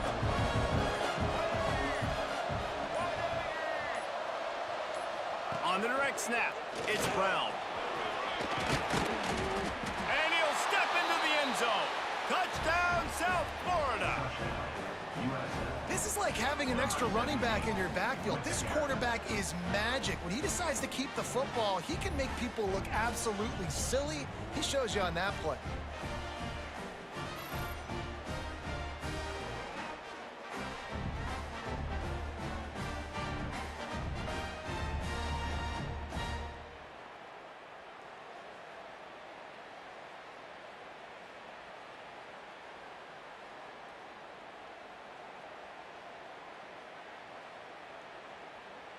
Getting ready for the extra point after the first score of the game.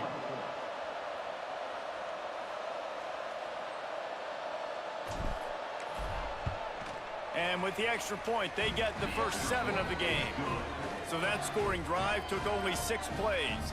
And they finished it off with a 14-yard run for the score.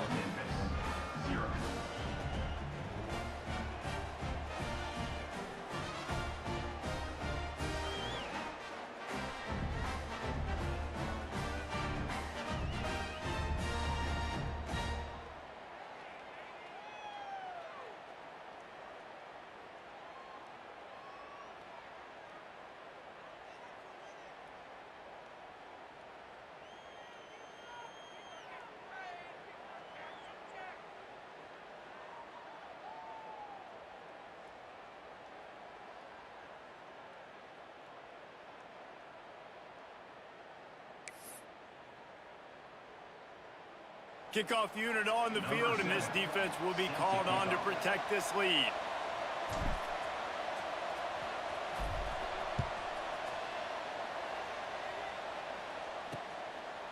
And he'll just take a knee, and this drive will start at the 25. Memphis has the ball back, and the offense ready to go to work. They're trying to put something, anything together to get that goose egg off the scoreboard down 7-0. No reason to be in a big rush. They have some time here late in the half. He'll do it himself. Stopped in the backfield. He's going to lose 3 yards on the play. Phenomenal job by the defense that time, shutting down the option play. They knew they were going to see this in this game, and all week long in practice, they really focused on this assignment football, making sure the dive, the quarterback, the pitch, all taken away. Nowhere to go with the football that time offensively. The defense coming up with a huge negative play. And the pass is incomplete, but the flag flies, and there was a lot of early contact there. Pass interference. Defense.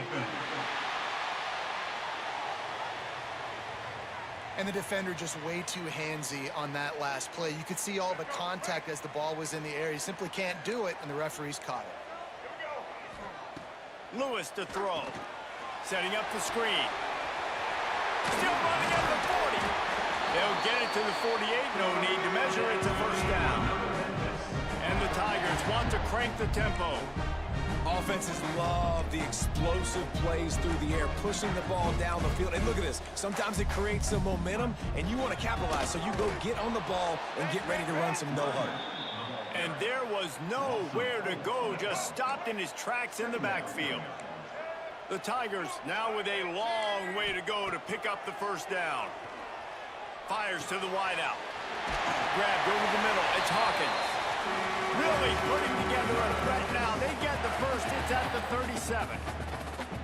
Well, they execute the in route. Now, how about the arm strength by the QB? That was an absolute bullet on that completion. Down to 2 minutes to play in the half. The referees signal for the 2-minute timeout. Memphis getting set to snap it on 1st and 10.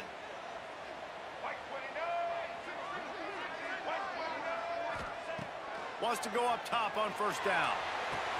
Grabbed behind the line. It's Botifer. He's there to make the stop, and they threw it in reverse, losing yardage on that play. Love the awareness by the defense here. They're trying to get the running back the ball in space, but the defense was expecting it. They had guys in position. They located the football, and they went and gang tackled.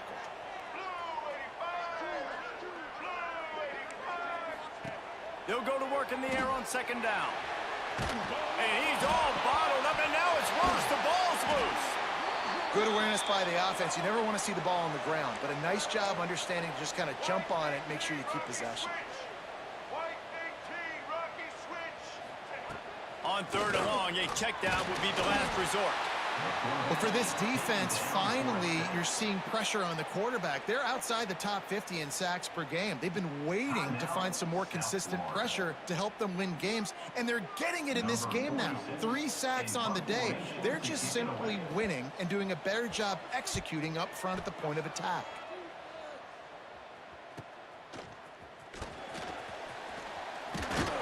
They'll get it out to about the 20-yard line, and that's where they'll mark him down.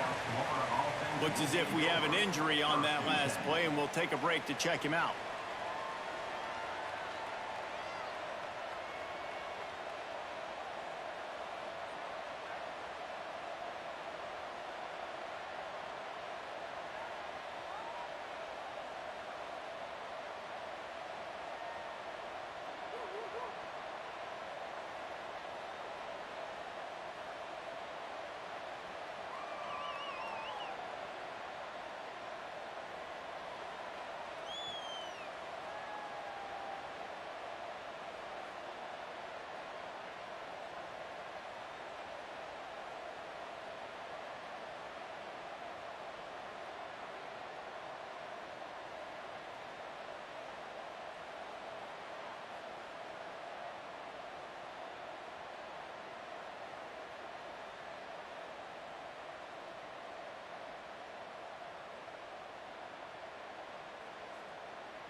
They go to the Wildcat here, looking to take advantage of that extra blocker.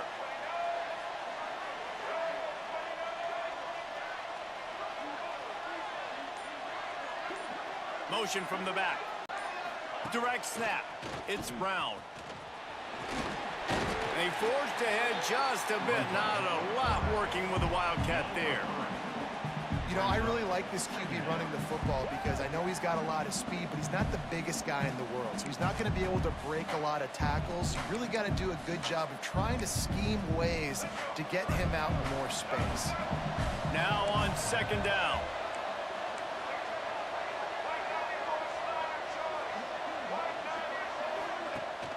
Rides the back on the option to give. Gets it past the first down marker.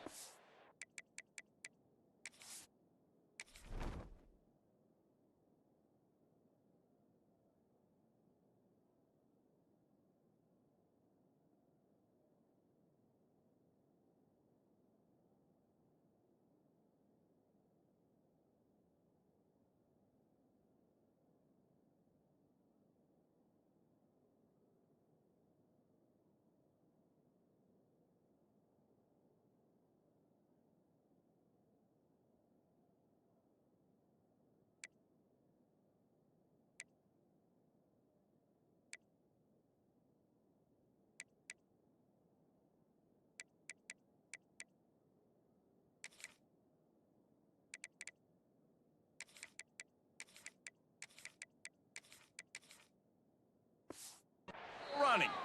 Gets it inside the 40, brought down at the 39, and they can't stop the clock. They'll snap it from the 39, first and 10. Brown will throw it. Quick strike complete. And he'll step across the sidelines after making a good gain on that one. This defense is going to have to be careful. Not only do they have to worry about this guy running the football, but they've got to keep their eye on him when he runs routes too. He is a versatile back. Receiver. Back to throw, time running short in the half. And the pass to the sideline will pick up a short gain. He steps out of bounds, but it will be enough for a first down. The Bulls come to the line with a new set of downs.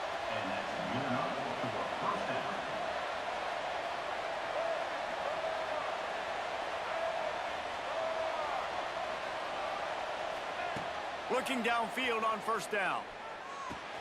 That's caught. It's Alexis. And he goes out of bounds after a nice pickup on that one. Line getting set on second down.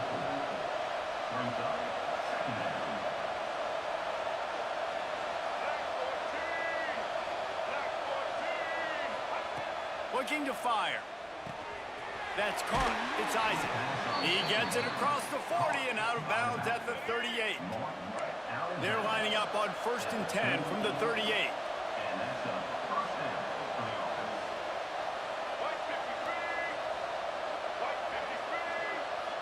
Motion from the wideout. To the air on first down.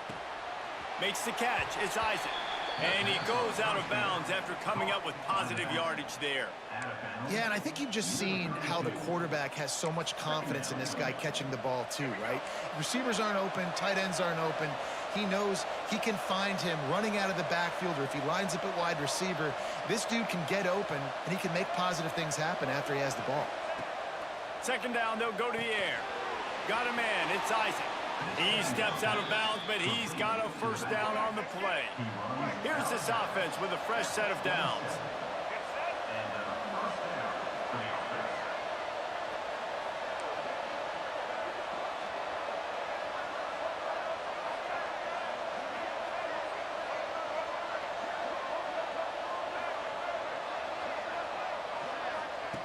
Brown wants to pass. Finds his man. It's Isaac. He gets right to the edge of the red zone. He's out of bounds at the 20. And the Bulls can play this second down a lot of ways with just a few yards to go. Wants to throw. He's working against the clock. Short throw to the sideline. Picks up just a little. And they'll shove him out of bounds after the short gain. The Bulls come to the line needing just inches for the first down. On 3rd and short, they'll try to throw for it. Caught near the sticks. It's Isaac. He's out of bounds, but not before picking up enough for the first down. Time dwindling away as they try to put points on the board right before the half. Wants to throw on 1st down. And he got smacked just as he released the pass. It's incomplete. 2nd down coming up on this red zone opportunity. Wide receiver comes in motion. And back to the air on 2nd down. Makes the grab outside. It's Isaac. We've got a timeout in the waning seconds of the half. Maybe a chance to get off a couple more plays.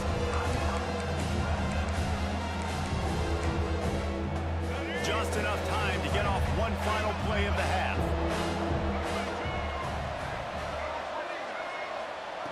On 3rd down, he drops to throw. The pass is incomplete, and there are 2 ticks remaining on the clock. They'd love nothing better than to add a 3-ball here before the break.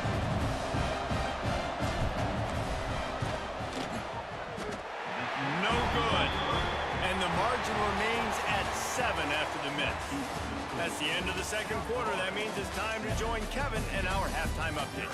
Guys, 2 quarters down, and I've got to say, this has been a fun watch so far in Memphis. And a lot of coaches will say limiting the big plays and maybe hitting on a few yourself is key. But I'm more of a move the chains guy. Give me efficiency every day of the week and twice on Saturday. The offensive unit that subscribes to the less is more philosophy might be the one that leaves here today with a big fat W. And with that, let's send it back to the fellas at Simmons Bank Liberty Stadium. All right, Kevin, about ready to get things cranked back up here.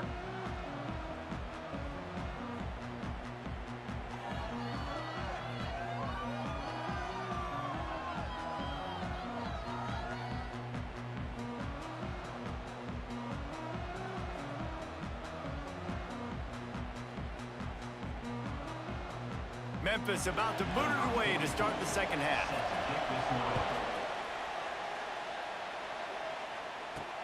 On the run from inside his own 5. Really disciplined job by the coverage unit to get down there and make the stop at the 19.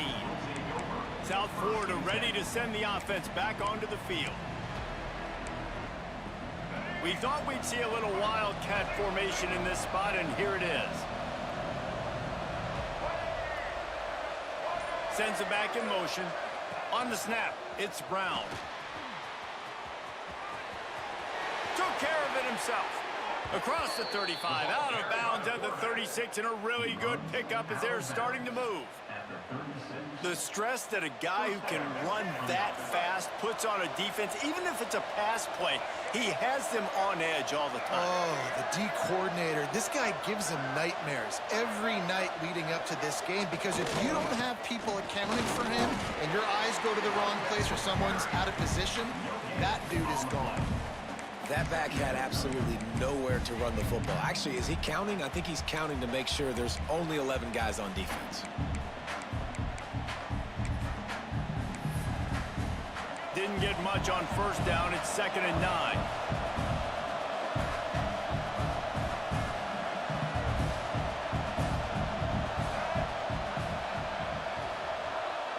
They'll move the wide receiver. Touch pass on the jet sweep. Oh, better look out. How about this sophomore stopping him short of the 1st down line?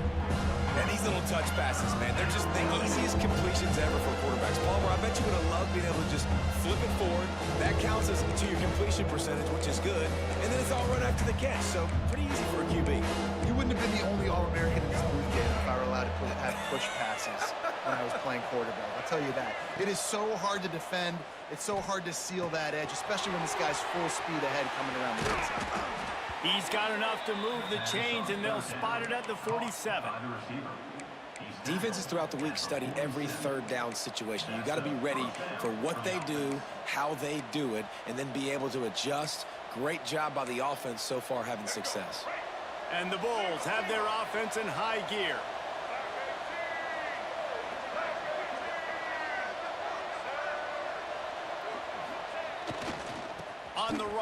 It's Norton. They'll rip off 8 on that play. It's 2nd and 2. Coaches always harp about staying ahead of the chains, and when you can run with that type of efficiency on first down, man, you are doing just that. The Bulls can really attack on this 2nd and short. Brown will throw it. Grab near the sticks. It's Smith. They bring him down, but not before he's able to pick up the first down. And on defense, you make the tackle after the catch for a first down. Now you got to go get lined up again because the offense is going fast. Looking to throw on first down. Caught in the backfield, it's Isaac.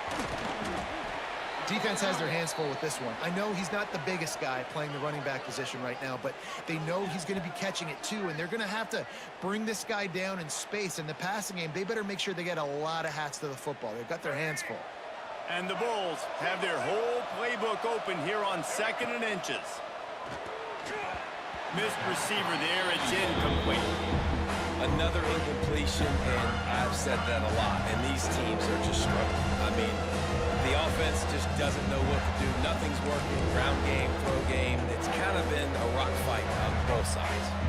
Looking to convert, they'll go to the Wildcat.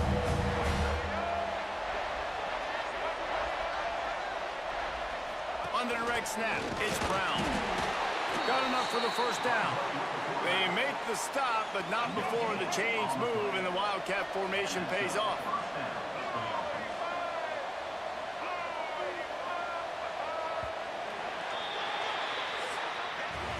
That's the end of the period, and USF is on top. Let's take a quick look at the national rankings to see how this playoff race is shaping up.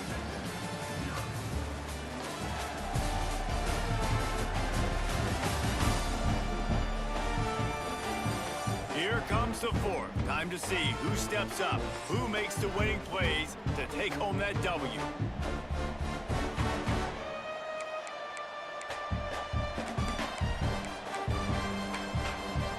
They go back to work with the first down in the final period of this one.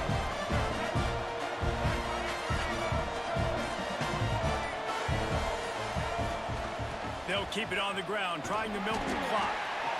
Quick timeout called by the defense, stopping the clock to save as much time as possible for their offense. Yeah, it's make or break time for this defense now. They got to get a stop, and if that's bringing more bodies in, bringing more beef in, they're running the football right up the gut, right at you. They're not going to throw the football in this situation. Time to be more physical and get this big stop. And if it ain't broke, don't fix it. Just keep running the football. Everything is going according to plan right now. They've been able to stay on the field. They put some nice plays together back to back to back, and they're bleeding the clock. This is exactly what you practice for situations like this. Just keep doing what you're doing. The give on the option. He stopped at the 14-yard line, and they'll stay on the attack from there. The defense calls the timeout, and that's their last one of the half. Here's the handoff. And the defense holds firm. No pickup at all on that play. I think one of the keys to this defense's success all season has been how good they've been stopping the run. They are a top 10 unit when it comes to rushing defense, and it's helped them out this year down in the red zone. Rushes on him. Makes the catch. He gets it in. Touchdown, Bulls.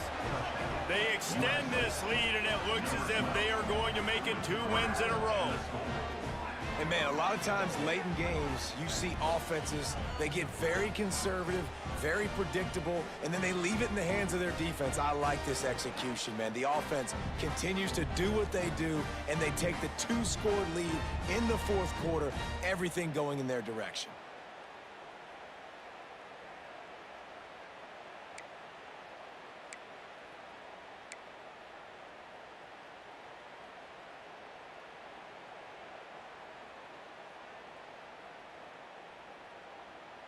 Getting set for the point after. And the extra point is true, and they have a 2-touchdown lead, up 14 in the fourth. That is what they mean when they say ball control, a 14-play touchdown drive. And they finish it up with a 15-yard scoring toss. He'll bring it back from inside his 5.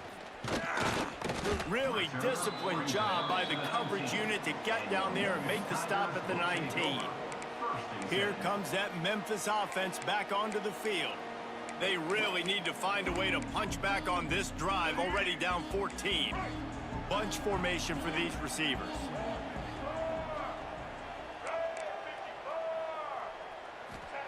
Lewis wants to pass.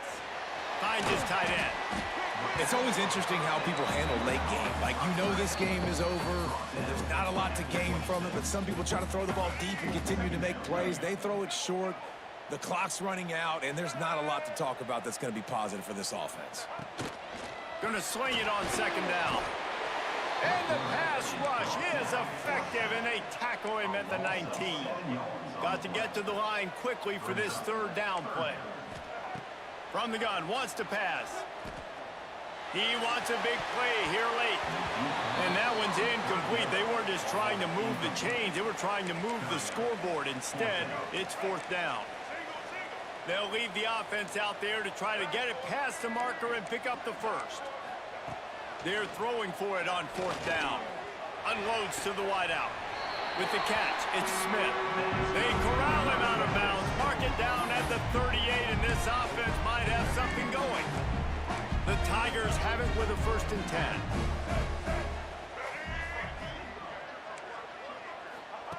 10. Looking to throw on 1st down. Pocket breaking down. And they didn't get it forward an inch. Defense wins the battle up front. They'll try to kick it into overdrive. Clock's running. 2nd down coming. Back to pass. Got it in the middle. It's Bonifant. He's brought down quickly. Minimal gain there. Still a bit short of the 1st down.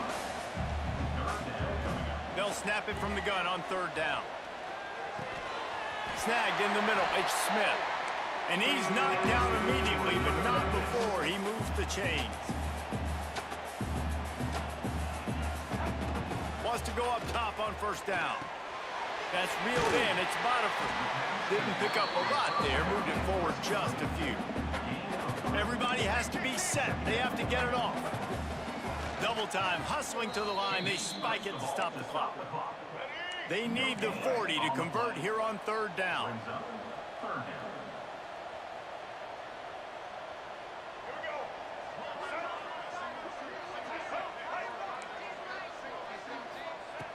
Lewis to throw. Dances away. Did the work himself. And he scoots his way to the 1st down and then slides to avoid the hit. Clock stops momentarily for the 1st down. They'll hurry to the line. And they spike it and get the clock stopped. They're dealing with a 2nd and long.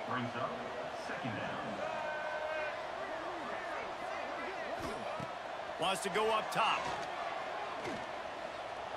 Looking for the end zone. Intercepted. Big play stops the drive. That's the way this defense wanted to wrap it up. Make a play themselves, finish off the game, and the offense can kneel it out from here. And that's kind of what this offense has done all day. They have struggled. They haven't gotten a rhythm. They haven't found a way to get points on the scoreboard. And late in this game, when your defense and your team really needed it the most, Palmer, they throw the INT. And it's a microcosm, too, of just how dominant the defense has been. They've always been a step ahead. They've been the more physical side, and they've been making plays on the back end. That interception should seal this thing. Finds a little space. Picks up the 1st down. And he will finally go out of bounds after another big gain, and they are absolutely gashing them with this running game. The Bulls, after ripping off that huge run, let's see if they can do it again.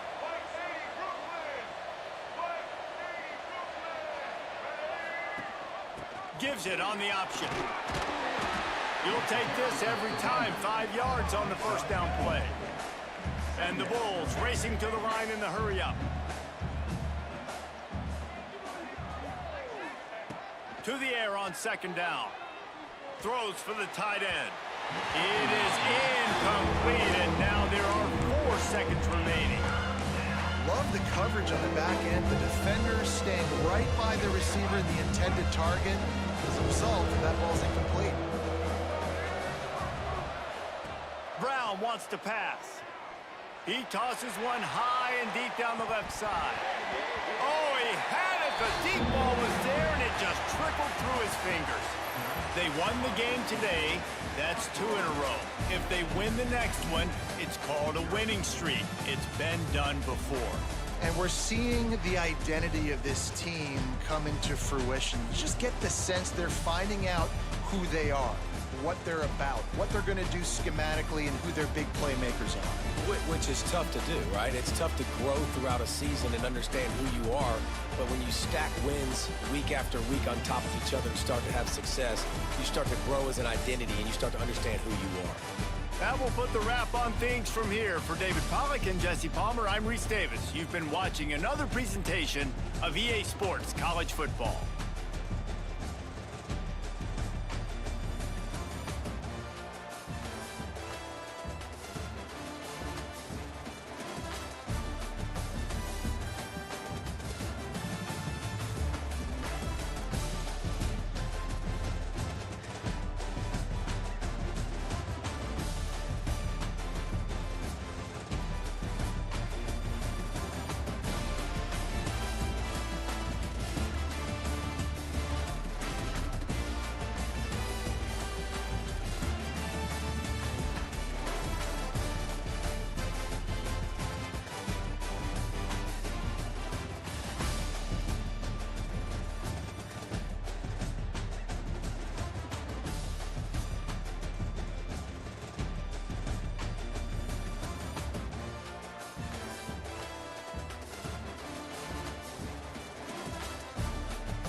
We've got a highly anticipated conference matchup made more compelling because both teams come in ranked in the top 25. This is going to be fun. Welcome to Williams-Brice Stadium, home field of the South Carolina Gamecocks. As we'll see the number 13 team in the country, the Alabama Crimson Tide, taking on one of the top teams in this conference, the South Carolina Gamecocks. For EA Sports College Football, Chris Fowler, joined as always by Kirk Herbstreit. Kirk, let's get right to the action.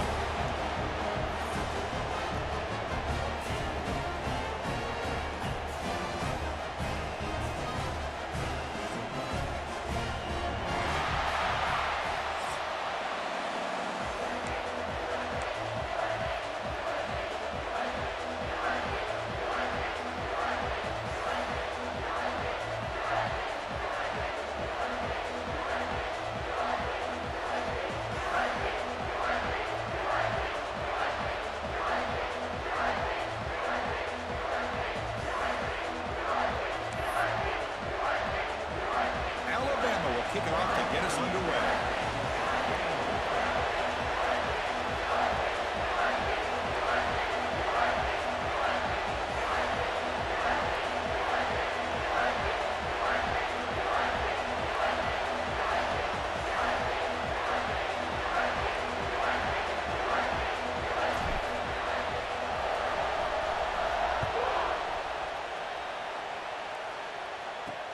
Return starts from inside the 5. Excellent work by the coverage team he's brought down after just a short return. So South Carolina's offense comes onto the field for the first time today.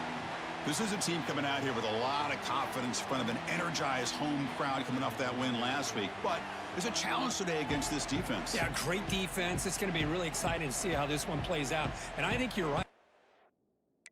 They did gain a lot of confidence coming in now at home in front of this crowd. Magical atmosphere. They got to take advantage of it.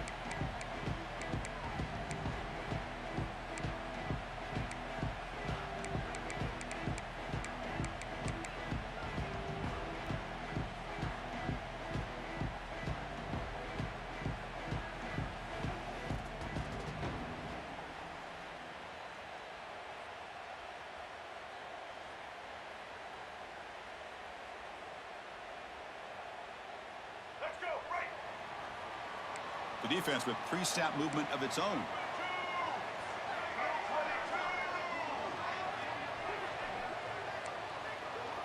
Dropping back, it's Sellers. Running out of time in the pocket. Oh, it's picked off. What a play. Oh, he's bringing it back. Touchdown, Bama. A crucial pick 6. Oh, my gosh. I mean, the defense could not have written a better script than this. First drive of the game, not only do you come up with a pick, but you spot your offense 6 points right away. I wouldn't be surprised if they tell their offense, just sit back and take it easy, fellas.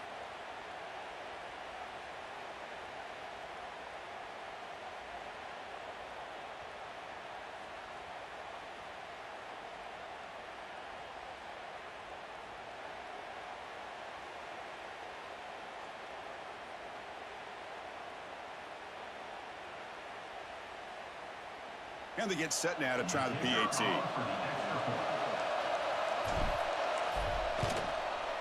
And the PAT makes it 7-0 to open scoring. That makes the score Alabama 7, South Carolina 0.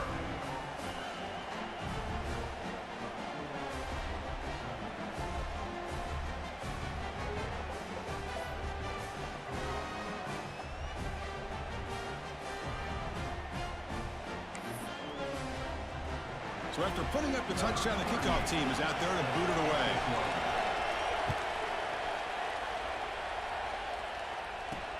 And here's the return from inside the 5.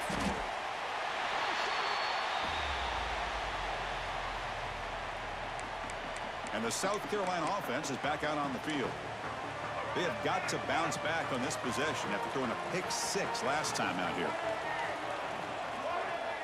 It's an option look. The back's got her on the pitch. He shreds the tackle. And he's swarmed in the backfield. That's a great effort there, but could not get back to the line of scrimmage. Well, when they called that one in, I doubt they thought it was going to go backwards like it did. Normally, you can get a few out of these option plays, but they got nothing here. Takes the handoff again. They bring him down right at the 20.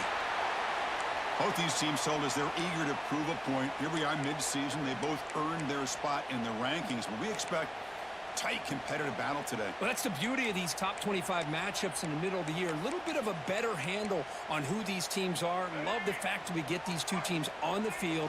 May the better team win, and hopefully it's a close one all the way to the end.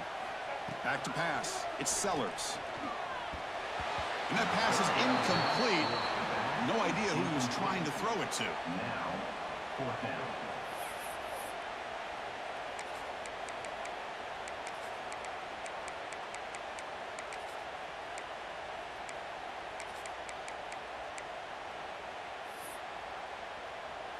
The Gamecocks will line up to boot it away.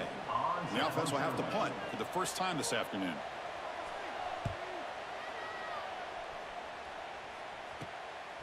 And here's the return. And the returner is tackled by this punt coverage team. So Alabama's offense out there for their first possession. It's a group that's really led by the big fellas up front. Offensive line that can maul you. They really are the personality of this team. Can they impose that today again, Kirk? Well, some people will go out and recruit quarterbacks and receivers, try to win the game out on the perimeter. These guys love to be able to develop offensive linemen, and it's paid off. They can run the football, they get behind those big boys up front, and they dominate people. Cannot wait to see, can this defense load up physically and hold up against this offensive line? The gain is 2 yards, so it's 2nd and 8. Defense does a really nice job here of being able to contain that run game, held him just to 2 yards. Chris, to me, this changes the playbook a little bit now for the offense. The guy calling the plays at 2nd and 8, that's a different deal. Now he's got to probably thinking about going through the air instead of staying on the ground.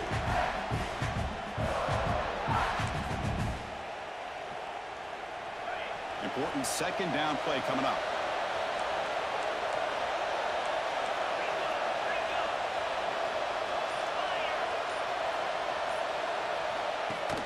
He hands it to the back. Nowhere to run. No corralling for no gain. And the player is down injured after that last play. We'll take a timeout while they check him out.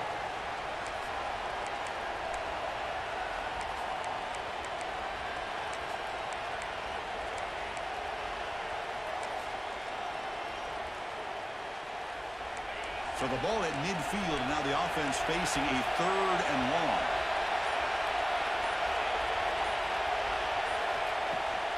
From the shotgun, handoff inside. Only gets a couple of yards there. It'll bring up 4th down. Chris, the advantage you have, obviously, from a quarterback standpoint, running the RPO, is you get time to evaluate that 1st and 2nd level of the defense and see where they're going.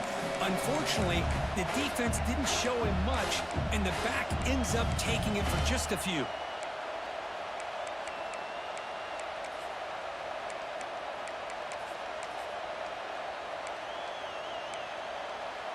Alabama needing this 4th down conversion. To the air, it's Simpson. Looks to his left and makes the completion. And he'll head out of bounds, but not before picking up enough for a 1st down.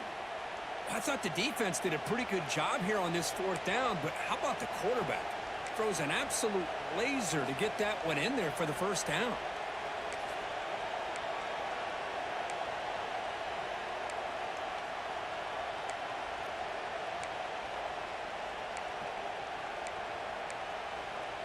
Alabama getting set with a 1st and 10 now.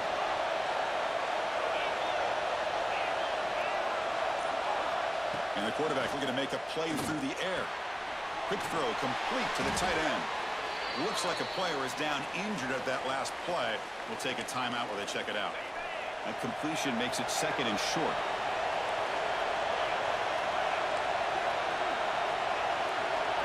Quarterback making some changes at the line.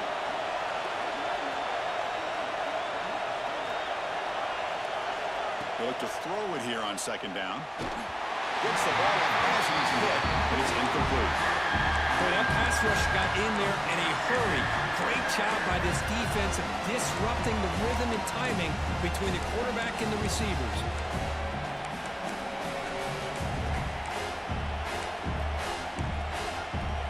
Now it's 3rd and short from the 30. Chance for the defense to make a play here and perhaps force a field goal attempt.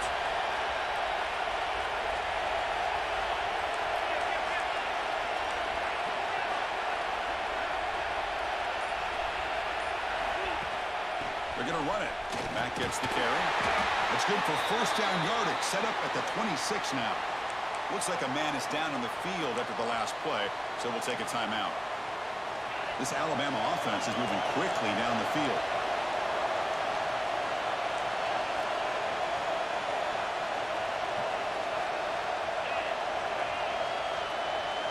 Looking downfield, it's Simpson.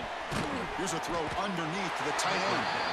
And the defense swarms, not much of a gain on that completion.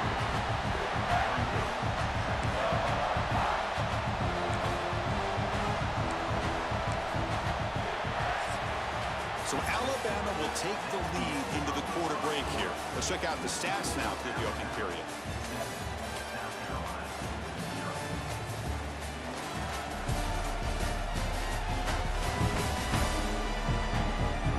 Plenty of time for some plot twists here as we begin the second quarter.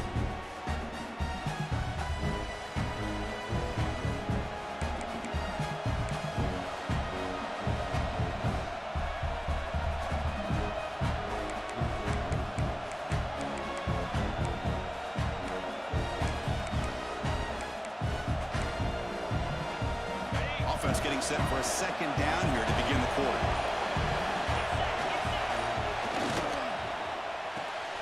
Off the RPO, caught to the right. Man, Chris, everything seems to be clicking for this offense. And if they can keep this up through all 4 quarters, it could get really ugly by the 4th.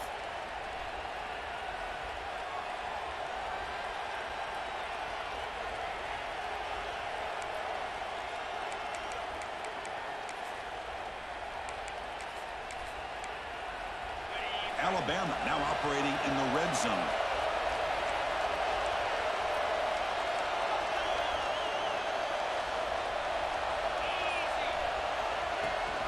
They'll run it here. The running back has the ball.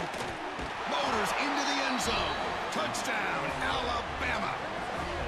So it's still early, but this offense beginning to build momentum and build the lead now, Kirk. As we've seen over the years, Chris, good teams know how to use the first quarter to establish the lead, the second quarter to increase the lead, and the final half just to hold on to it.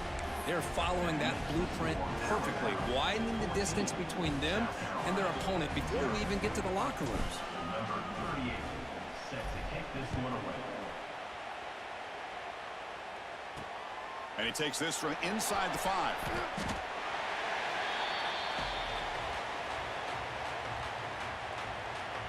And the Gamecocks offense is back out there on the field. They were held to a quick 3-and-out last time, looking to put together a positive drive here. So they begin the drive here in the final 3 minutes of the half. And they'll keep it on the ground. Running back has the handoff. And he'll be smarter right at the line for no gain.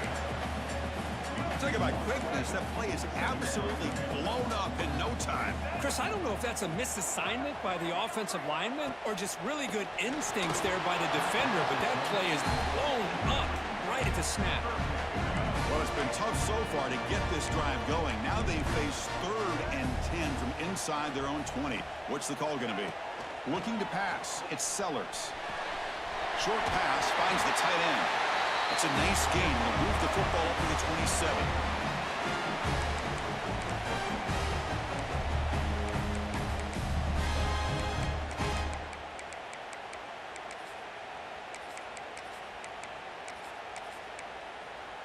And the Gamecocks line up on 1st and 10 now. Defensive coordinator looking to bring some pressure. Delayed handoff. Breaks into the clear. He's brought down, but there is a penalty marker out there. Let's check out this call. Offside, defense. What I always love to see on these offsides call is when they're always pointing at each other. You know, he did it. I didn't do it. Put it on him. Well, we know this time it's on the defense. They're going to make the right call.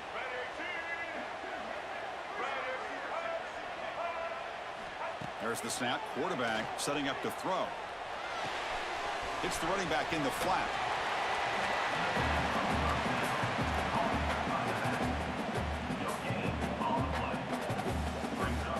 Second down play coming up.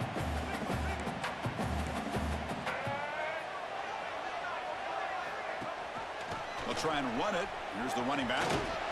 The sophomore able to bring him down quickly.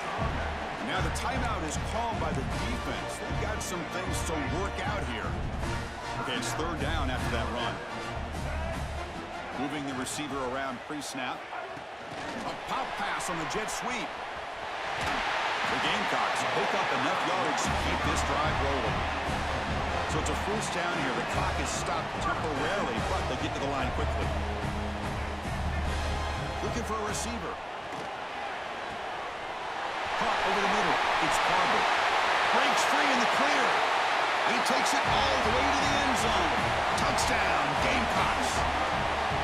This guy can do it all. We've seen him go behind coverage and make plays downfield. We can see him catch the ball underneath, just like this. And when he catches the football, he is so dangerous after the catch. This one leads him into the end zone for the 6 points. PAT up and good. They get a little bit closer. Kickoff team out there. They are fired up after just scoring a touchdown. He's going to return it from near the goal line. And he's tackled at the 21. That's where the drive will start. So here comes the Alabama offense back out of the field. They were able to punch it in the end zone last time, looking to do the same thing here to see if the defense can make adjustments. And we're going to go with the Wildcat formation, an extra blocker. Let's see what they have in mind here. And it's a direct snap. When he's getting boxed in, the defense not at all fooled by the Wildcat look. I like the idea of mixing it up from time to time because he can't be too predictable. But the execution was a little bit off on this one. Going to have to go back to the drawing board.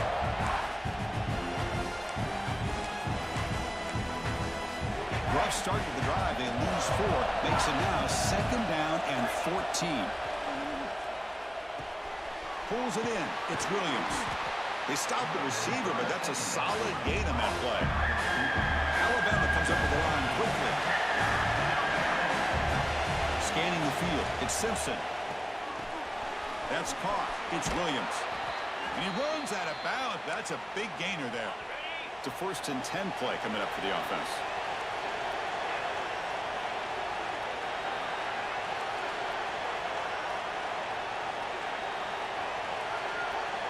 Drops back from the shotgun, looking for an open man. Makes the catch. It's Williams. And he'll run out of bounds after picking up a few yards on the play. Quarterback looks downfield to make this throw. He wants to be able to get the ball to be able to pick up enough yards for a first down. But instead, he gets the ball at least underneath to the drag route and gets some positive yards.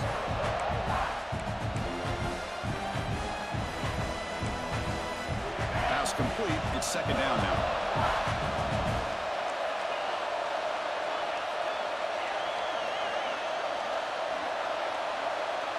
Quarterback appears to be changing the play.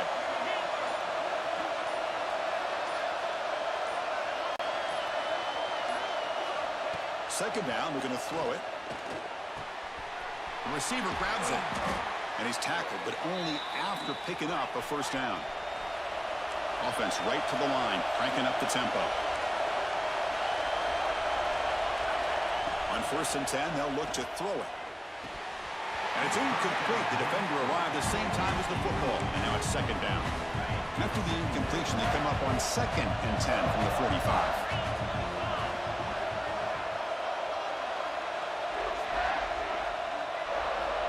Quarterback looking to pass here on second down. Finds his man. It's Porton. The offense will quickly spend a timeout here after the play. You know, these kind of routes are always great for receivers who do a really good job of yards after the catch situations. And they're easy completions for the quarterback. To the offense looking to be efficient here. Not much time remaining before the end of the half. To throw, it's Simpson. And the receiver's got it. And the runner steps out of bounds, but does have enough yardage to pick up the first down. And you just continue to see the chemistry between these two. And they told us yesterday in our production meeting, they spent hours and hours of working and developing that chemistry and that rhythm by throwing together throughout those summer months. And, man, it's starting to really pay off. He's become his security blanket for the quarterback, and especially on third down, get him the ball. They flip it to him on the jet sweep. Tackle made after just a short gain. And a quick timeout call by the offense after the play.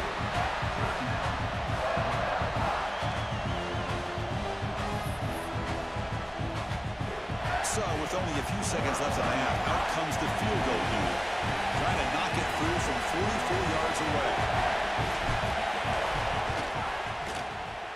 Knocks that one right down the middle. And they add to their lead. And that will do it for the first half here. Kevin Connors now has our halftime update. Guys, you've been calling a lively one so far from there in Columbia. And a lot of coaches will say limiting the big plays and maybe hitting on a few yourself is key. But I'm more of a move the chains guy. Give me efficiency every day of the week and twice on Saturday. The offensive unit that subscribes to the less is more philosophy might be the one that leaves here today with a big fat W. I don't know about you, but I'm ready to watch this one unfold. Back to our guys in the booth.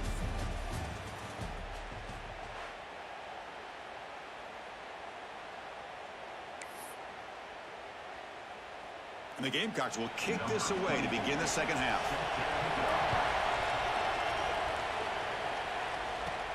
And he'll bring it out from inside the 10. He steps out at the 21. That's where they'll start the drive. Here comes the Crimson Tide offense onto the field.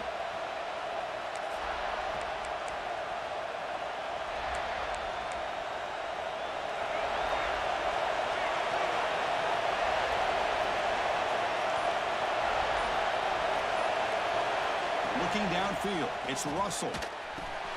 Grab down the middle, it's Williams. Brought down at the 33, that's good enough to move the sticks. This is what you love to see, right? Quarterback does a nice job of looking and finding his open receiver, and he waits to the last possible second. In fact, Chris, he gets hit as he gets that ball out of his hands. So good job of showing some strength and a good job of throwing with accuracy as he's taking that hit. They come to the line in the Wildcat formation. Defense got to be on alert here. Direct snap.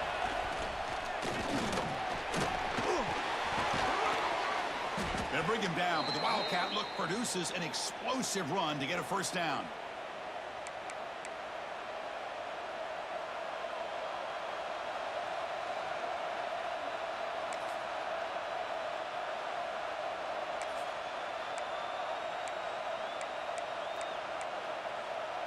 Back-to-back chunk plays to begin the drive. The defense on their heels.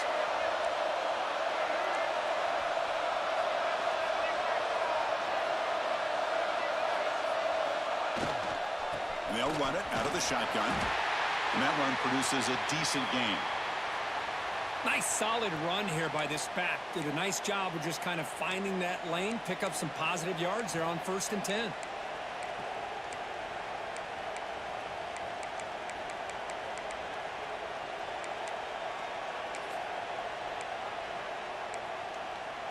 Second down after that run on the previous play.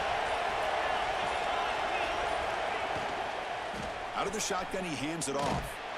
That's a nice tackle there by the senior. You know, in the RPO game, the quarterback's got to make really sound decisions on that read. Either give it when it's the right time or you pull it out and make the throw. Here, I think he's kind of in that gray area, decides to hand it off and at least picked up some positive yards.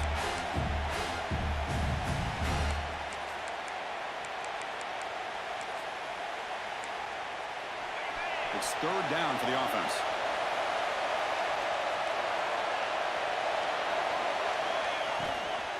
They'll try to move the chains here on the ground.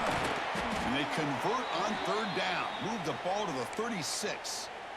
Well, I would just stick with this RPO. That's a really solid gain, and it's plays like this that eventually make that defense collapse down. Then you can pull it and hit a big play through the air to your receiver.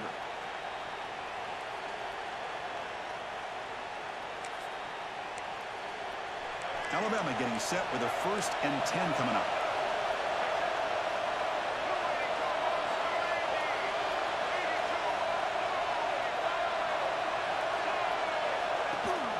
They'll run it. Hand it off to the running back.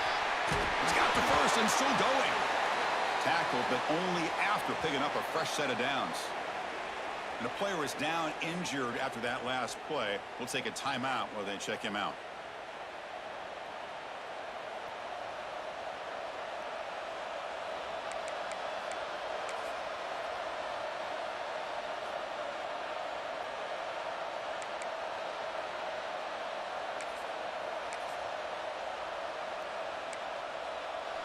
That's an important 1st down on that running play. Dropping back, it's Russell. That one falls incomplete. Good defensive play, brings up 2nd down. Offense lines up. This is the 7th play now on this drive.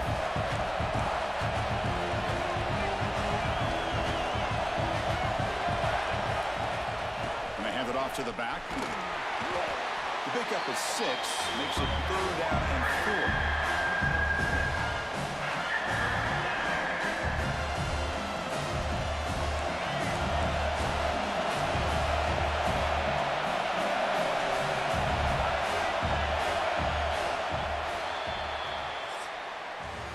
As we take a break to flip ends of the field, let's take a quick look at the current national rankings.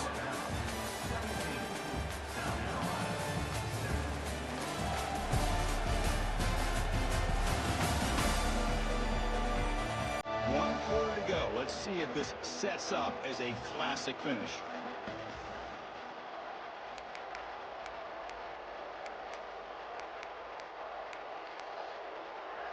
Big play here after the break. Offense trying to convert here on 3rd down.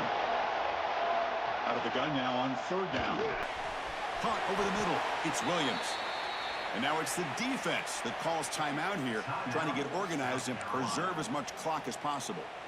Oh, that one really hurts for this defense. They get these guys to 3rd down, a chance to maybe get them off the field, and they give up a 1st down late in the game. The clock will continue to roll.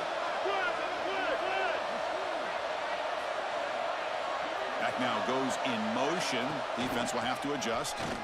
The Wildcat look doesn't get much that time. Just a few on the play. Now a timeout taken by the defense, trying to preserve as much clock as possible for their offense.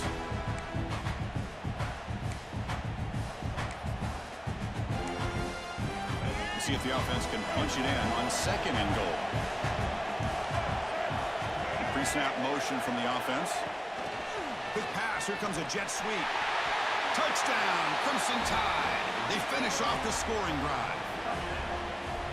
But they'll try to add to the lead now with the PAT. And the extra point up and good makes it a 3-score game, up 17 here in the 4th. I believe they're going to line up here and go for the onside kick.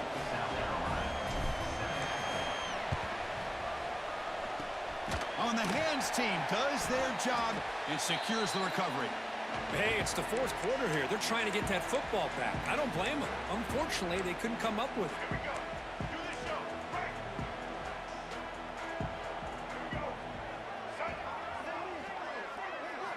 To throw, it's Sellers. Throws it to the right. Physical defending. That one falls incomplete. Brings up 2nd down. And they misfire in 1st down, so it's 2nd and 10 from the 41.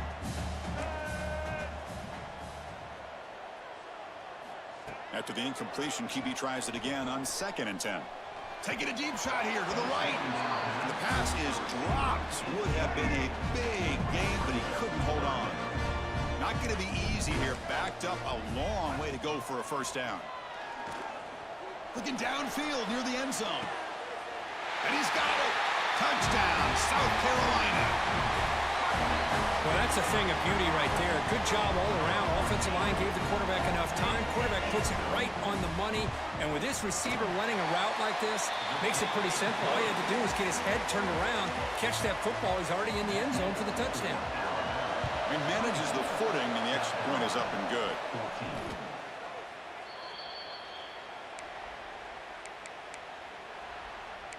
Alabama's offense coming back onto the field.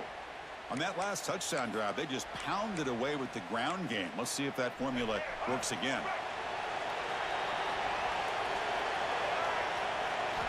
And looking to throw now on first down. And it's incomplete. The defender arrived the same time as the football, and now it's second down.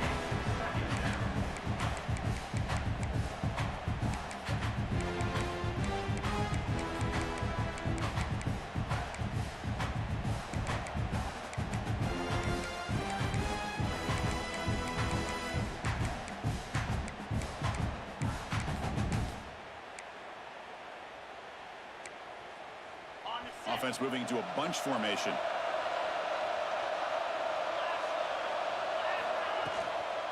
Grinding away on the ground.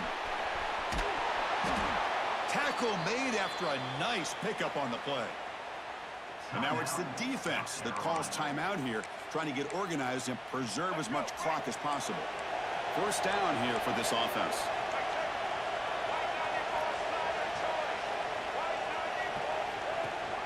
Ball handed to the running back. They've got him, but he picks up 8 yards. Sets up a nice 2nd and 2. Well, nothing like getting positive yards here, playing with the lead late in the game and then staying in bounds to boot. It's exactly what you want to see as an offensive coordinator.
Offense getting set. It's second down.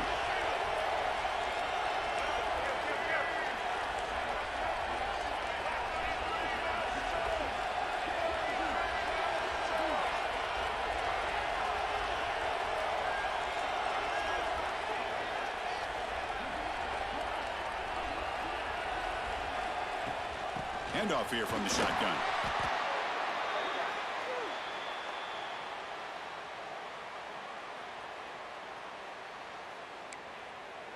Alabama getting set with a 1st and 10 now.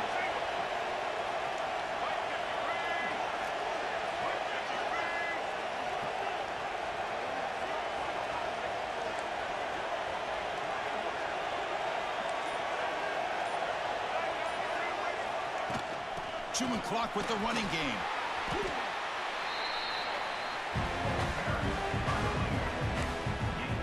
Second and short. This offense can keep this up. They're going to wrap the game up comfortably.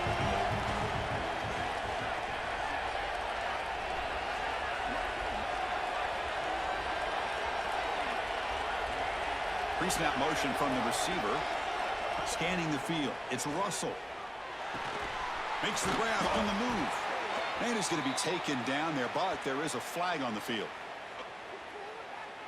Hold.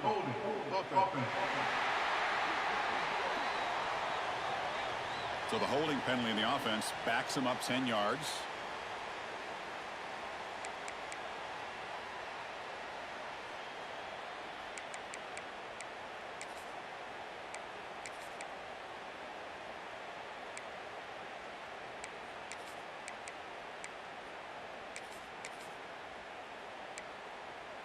Second down after that previous play.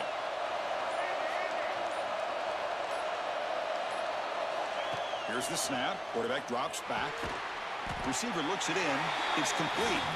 Tackle is made. It's a short gain, well short of the marker. They come to the line. A long way to go for the first down, but needing this crucial conversion right now. Quarterback adjusting now to the defense.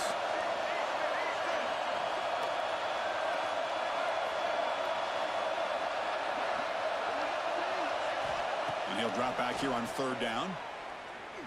Looking to the end zone. And it's caught. Touchdown. Tied. Well, that last touchdown will just about do it. At least we had a little drama there late anyways to keep things interesting.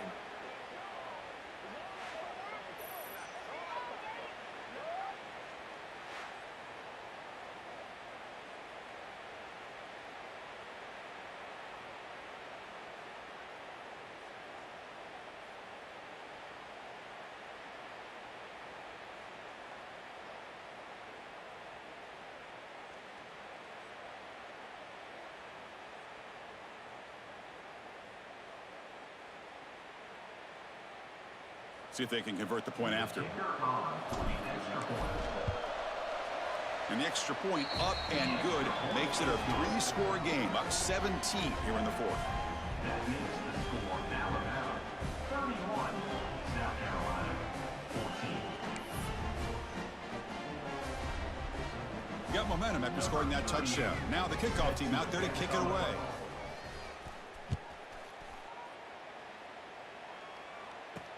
He'll return it from inside the 5. And the returner will be brought down. Here's the first play of the drive now. They're backed up at their own 14. To the air, it's Sellers. Short connection to the tight end here. Defense reacts quickly, a very short gain on the play. Now they've got to hustle to the line and get set. The offense electing to just spike the ball here. To stop the clock. No gain on the play. 3rd down coming up.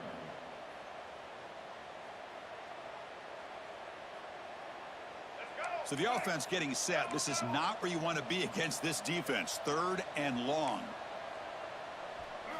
Dropping back, looking to throw for the first down. Diving grab. What a play by that receiver. Tackle made, but the sophomore quarterback showing us the arm strength. And now they'll just clock it. QB spikes the ball to stop the clock. No gain on the play. Brings up 2nd down.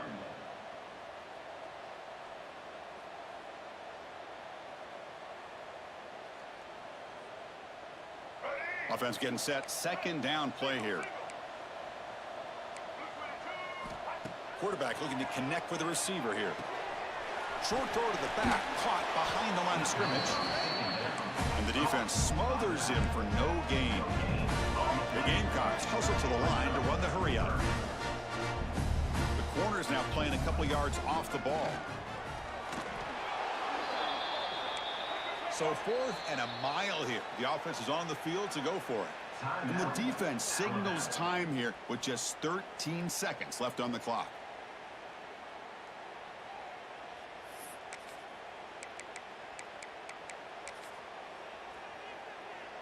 And the Gamecocks will come to the line looking to convert on 4th down. 4th down, looking to throw for it. And it falls incomplete. A turnover on downs. Big play for this defense. Chris, I totally understand why they would go for this here at this point in the game. You're down by 3 scores. We're in the second half. They felt the pressure with the possession that they had, the field position that they had. They needed to make something happen. Unfortunately, not able to come through. Outstanding field position to begin this drive. Looking to pass. It's Simpson. Throws to the tight end. Makes the catch. Can he get in? And now a timeout is taken with just 5 seconds remaining. Alabama.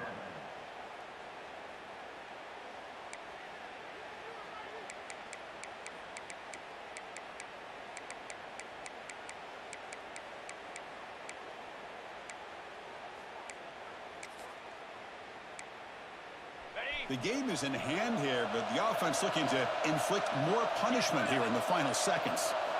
A pop pass on the jet sweep. And he'll be stopped just short of the end zone at the 1. And a timeout is taken with just 1 second remaining in the game.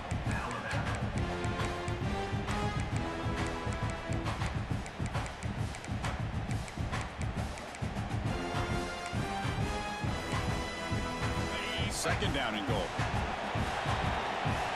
Quarterback changing the play now at the line. Looking to pass here on second down. And it's incomplete, targeting a man right near the goal line. Well, this one, defied everyone's expectations except this lower-ranked team. Nobody gave them a chance not just to win, but to blow out this respected team. No, they came in at the very beginning of this game. You can almost feel it, a chip on their shoulder. Every single possession, they seem to be locked in on both sides of the football. Now, what can they do with a win like this, realizing how good they are capable of playing? Be interesting to watch down the road. And that's going to wrap it up. For Kirk Hermstreet, I'm Chris Fowler. This has been another presentation of EA Sports College Football.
Welcome to Nashville, Tennessee, Music City, USA, and home to the Commodores of Vanderbilt, who hope today they will hit all of the right notes.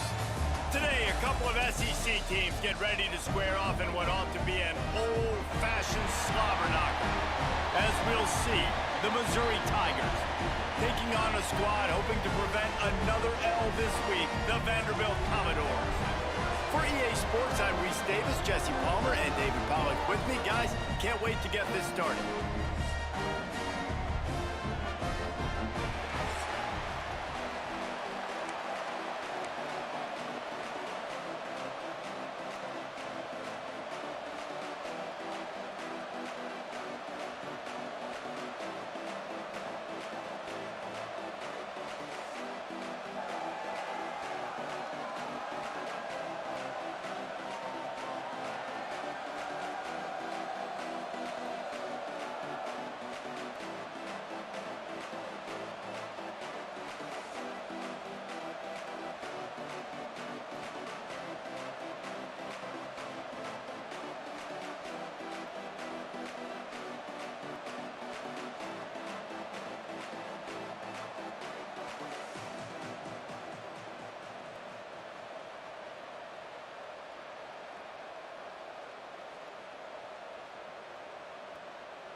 And the Commodores will kick it off to get us underway.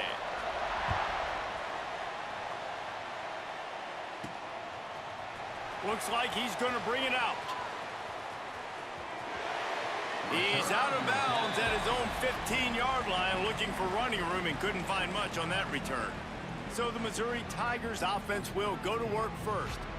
As we take a quick look at the impact players for today's game, what players did you guys look to for motivation to make an impact during your playing days, Jesse? Well, it was the guys we relied on each and every week. We came into the season expecting these types of guys to be our biggest weapons, and every week those were the guys that had to deliver for us in order to have success. And it's just fun to have those guys that are consistent. Like, they lead by example, then they start to learn their voice and lead the team. But every week, guys that you can count on. They punch the clock, and they're hard workers. Lost to fire on second down. Just a short pass to the tight end. Really needed a play like that to get out of their own end. They move the chains. They mark it at the 29. That throw and catch, a really good example of why coaches don't want a quarterback to get stuck on a particular target, isn't it, David? Yep, that's exactly right. Find the guy who's open, because you got so many guys that have so much speed that can do so much damage on the field. Find my matchup, get it to him, let him do the rest.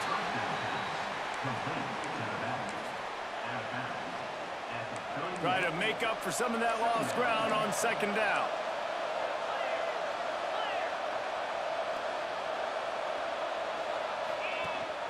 Rides the back and leaves it. Good job running tough and behind his pads as he gets up to the 38-yard line. And a nice job by the running back, finding space, getting downhill, making a good run. Great job finishing with his pads.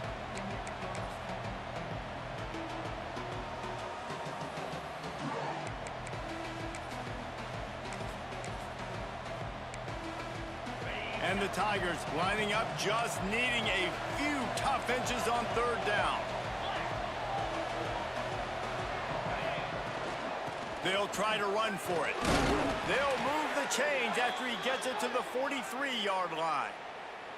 Man down on the play as the officials take a break to let him be checked out. Missouri comes to the line with another first down.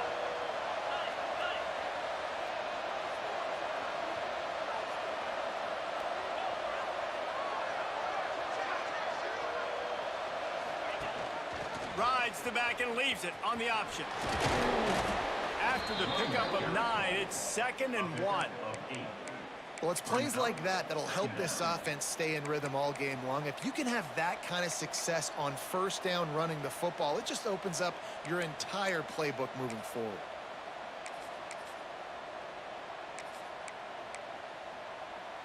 The Tigers in a good spot here with 2nd and short.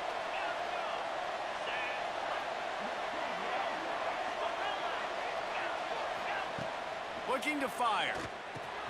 Finds the tight end. Hauled down, but they'll move the sticks as he picks up the first down. Well, it's a nice job by the tight end there. He's patient. He fights his way through all the traffic in the middle of the field, running that drag route, making it an easy completion for the quarterback.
Missouri has it ready to go with another first down.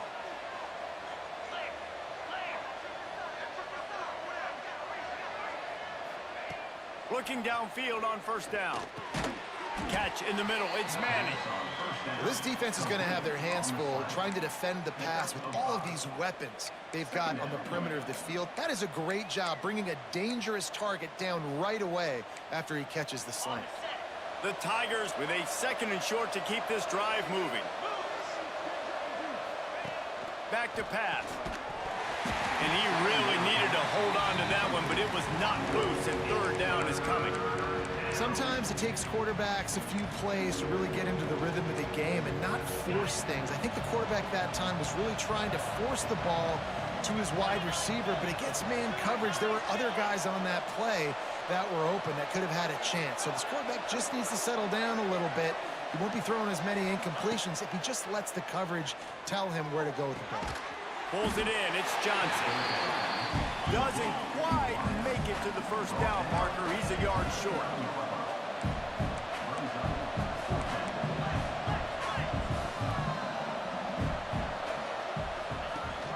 Has to get there to move the sticks.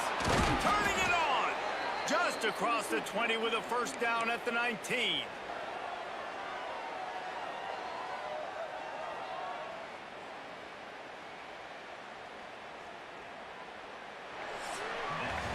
It has been all defense all the time in the early going as we wrap up the first quarter, and the stats certainly reflect that.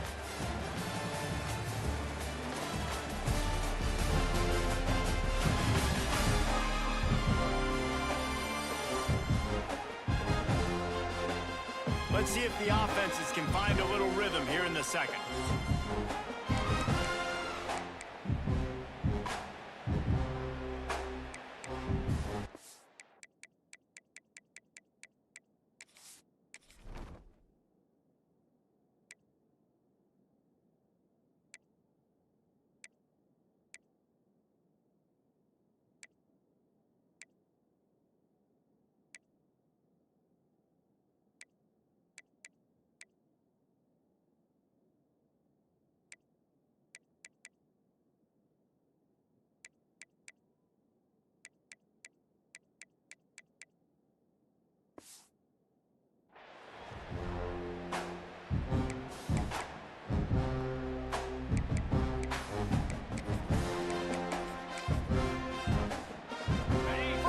Period, first down here. They're in the red zone and they'll pass it. And he was drilled just as he released the pass. It's incomplete. Man, it's easy to play defense when you can do this. When you can get to the quarterback quick and make him make a decision quick, it makes it easier for the secondary, for the linebackers, for everybody on the field. That one takes it down to the 13-yard line. This quarterback right now is in a groove, and he's doing a nice job in pre-snap. He's reading the coverage, and he's getting an idea of where he wants to go with the football. That's why the ball's coming out of his hands so quickly. That's why he seems like he's in a great rhythm right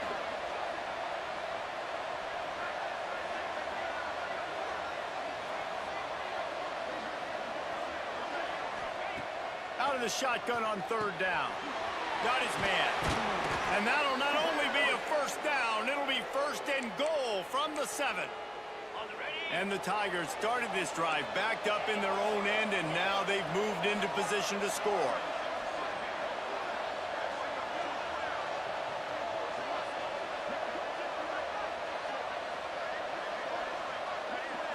We'll take a quick break as we have reached the final 2 minutes of the first half.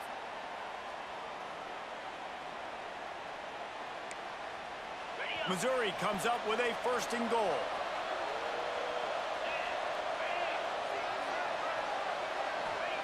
They just keep firing. Here's the pressure. Touchdown, Tigers. Quick strike through the air for the score. I really like that drive for this offense. Putting last week behind them, putting the drive together, showing some explosiveness. This offense really put last week behind them. The poor performance last week, starting off with a bang here today.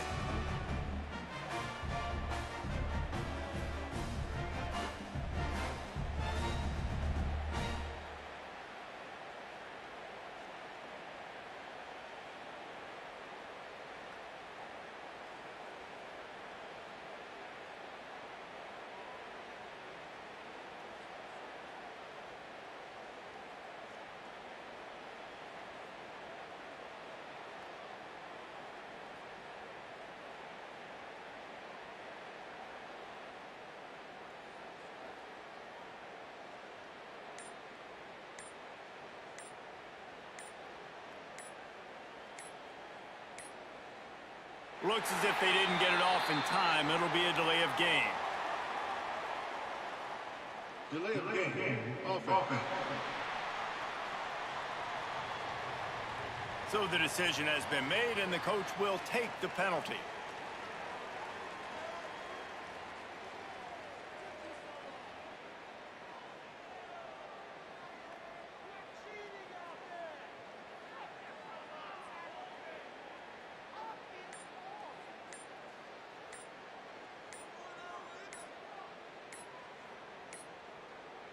An unforced error there. They don't get the snap off in time. Delay of game. Offense.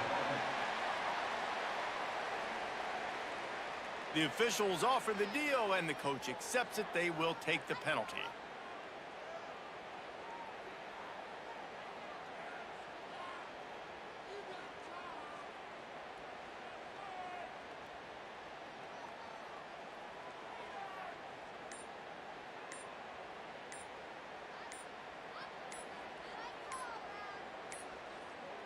They weren't able to get that one off. It'll be a delay of game. Delay of game. Offense. So the decision has been made, and the coach will take the penalty.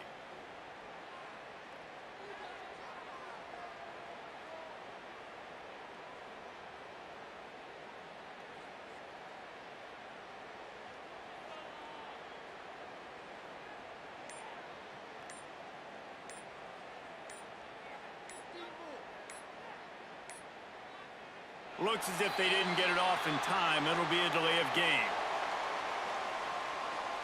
Delay of game. Offense. The officials offer the deal, and the coach accepts it. They will take the penalty.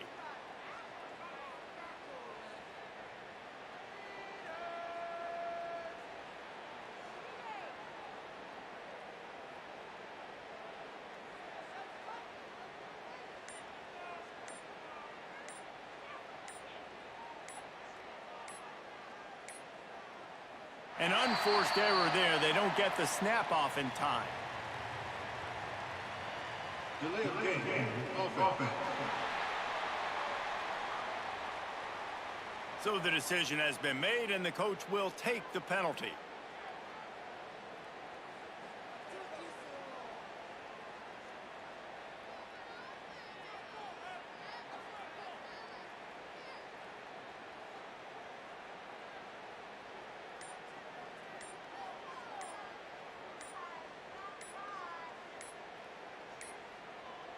They weren't able to get that one off. It'll be a delay of game.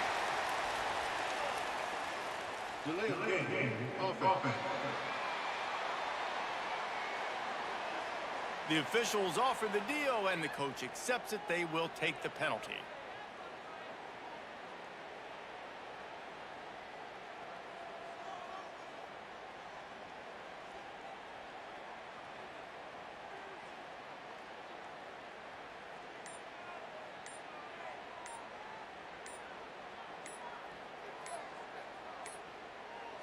Looks as if they didn't get it off in time. It'll be a delay of game.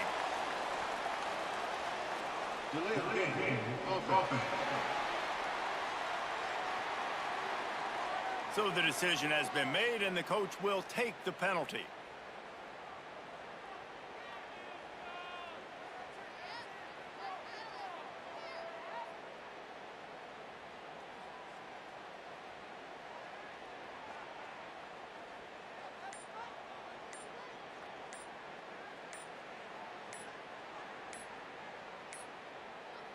An unforced error there. They don't get the snap off in time.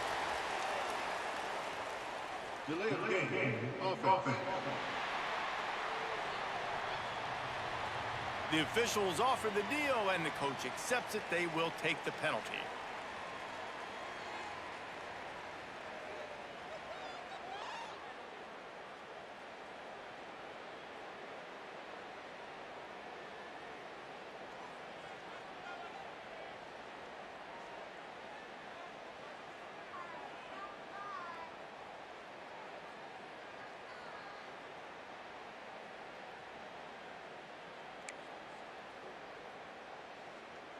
Now the two-point conversion attempt is coming.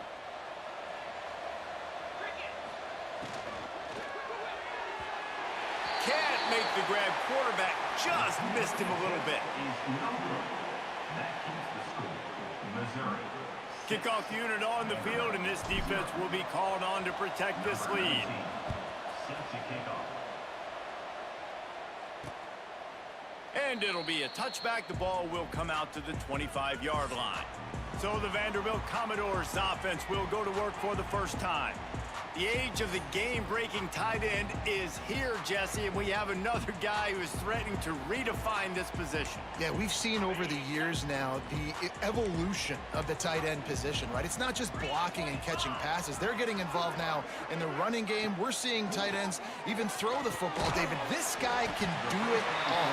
And why is that so difficult? Because as a defender, what do I want to play you as? Do I want to play you with an extra linebacker on the field, or do I bring in a DB? And either way, I can be wrong. The big, strong bodies that can also be receivers and also block, they make the game easy. He'll step out of bounds right at the 44. A big-time pickup on that one.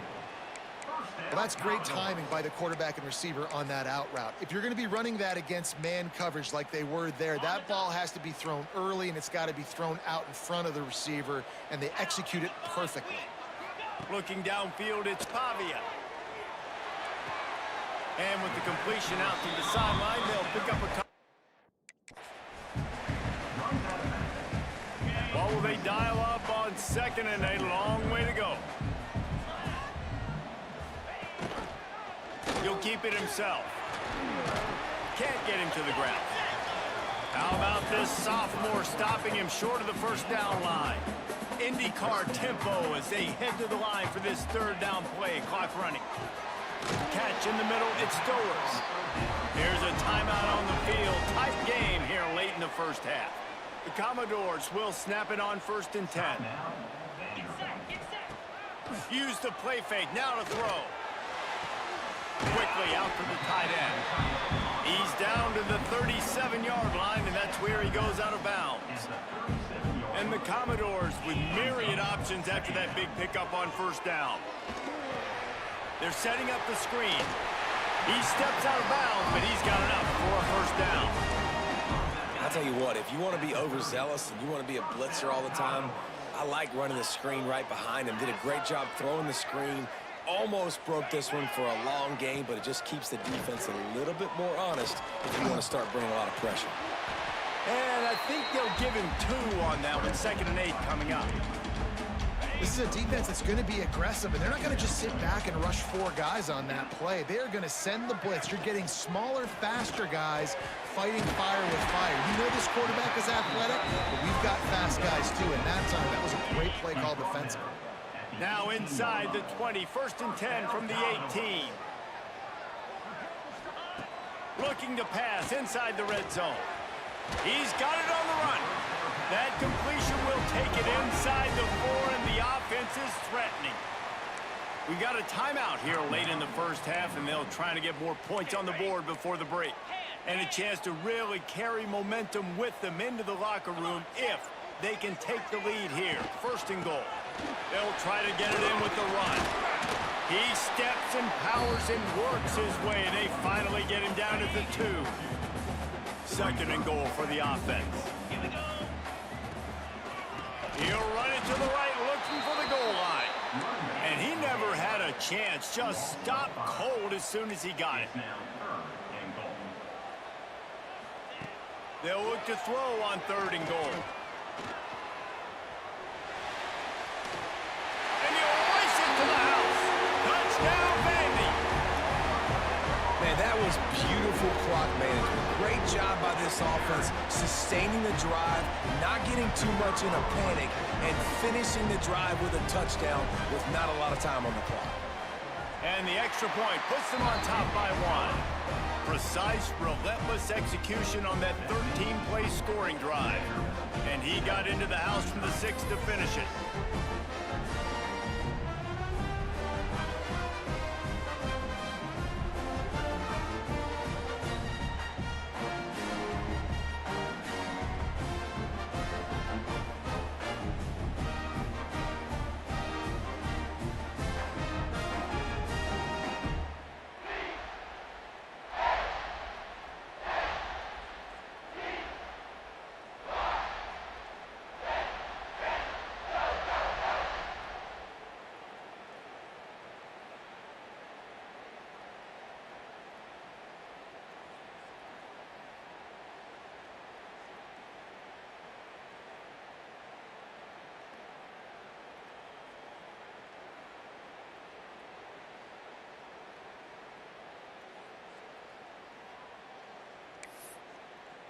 They're set to kick it off, and this crowd now ready to get behind them. He'll start the return inside his 5. He was hoping for something a little more dynamic, but they get him on the ground at the 20. Waning seconds of the first half. Let's see just how aggressive they'll be. To the air on first down. Quick completion on the out. Terrific job getting to him. There was nowhere to go. The offense will have to use its first timeout of the half.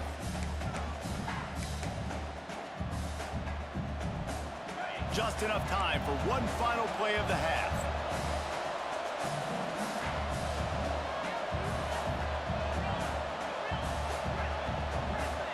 Might be calling a hot route.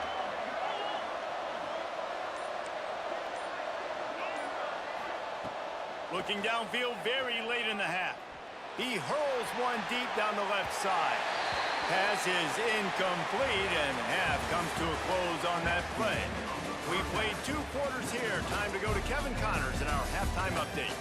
Boys, you never quite know what to expect there in Nashville, and we've had a lively first half.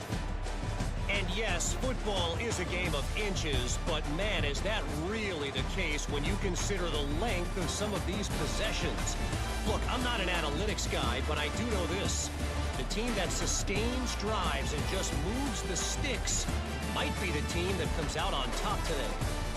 And with that, let's send it back to the guys at First Bank Stadium. Thanks for that halftime report, Kevin. They want to get the ball back right now, lining up for an onside kick to start the second half. They'd hope to get that thing bouncing around, but the hands team is able to corral it. He's brought down, but there's a flag on the field. Let's see which way that's going to go. They were trying to steal a possession to draw a little closer in this game, but the ball didn't go 10 yards, so they'll take over the football with the lead. Looking downfield, it's Pavia. The short hands, it's Dillon. Makes the grab almost to the first down marker, but a good pickup on that one. The Commodores can play this second down a lot of ways with just a few yards to go. Going to the ground. And he was fortunate not to lose yardage on that play, able to wedge it back to the line of scrimmage. Looks as if we have an injury on that last play, and we'll take a break to check him out. And the Commodores come to the line on 3rd and short, trying to convert here.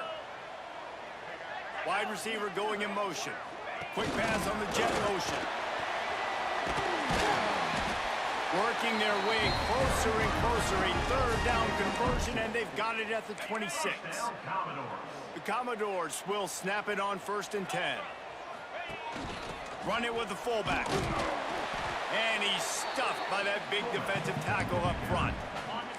5 wide receiver formation on 2nd and 9. Wants to go up top. Caught over the middle. It's Fitzgerald.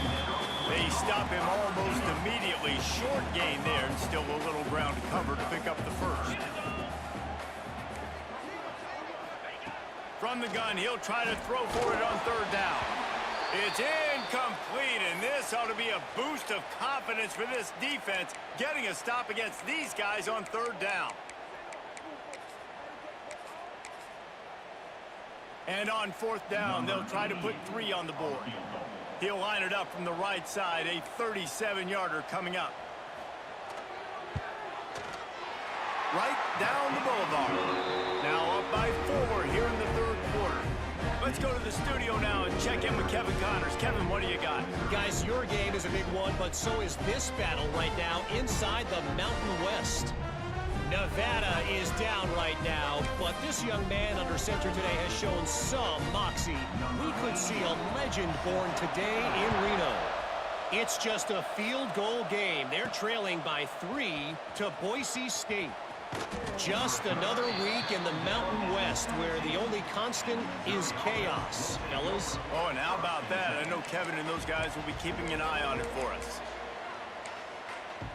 Missouri has the offense ready to go on the field. He'll start this drive firing. Finds his man. It's Johnson. Out to the 32-yard line before he goes out of bounds, and that's the way to give a little start to the drive. And offensively, I love running these drag routes. I mean, these are the routes that, whether it's zone, whether it's man, they're so successful. It's just about seeing what the defense is doing and getting it to him in open space. Nice job. The wide receiver has some space after the catch, able to go make extra yards. Nice pitch and catch.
With a first down, they'll snap it from the 32. Wants to throw on first down. Makes the catch. It's Johnson. And he's to the 48-yard line. That'll be good enough for a first down. Well, the defense did a nice job taking everything away down the field, but once the drag route was caught, they just couldn't rally to the ball carrier in time to make a tackle, and as a result, new set of downs. They've come out with answers on this possession, and now another first down.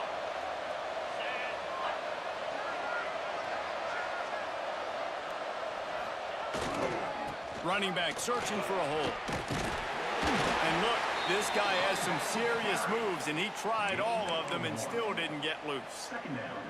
Man, it's really hard to control the running game if you don't control the line of scrimmage. And how about the defensive line doing a great job attacking those guys up front, not open up lanes to run through. Nice job just nullifying that run altogether.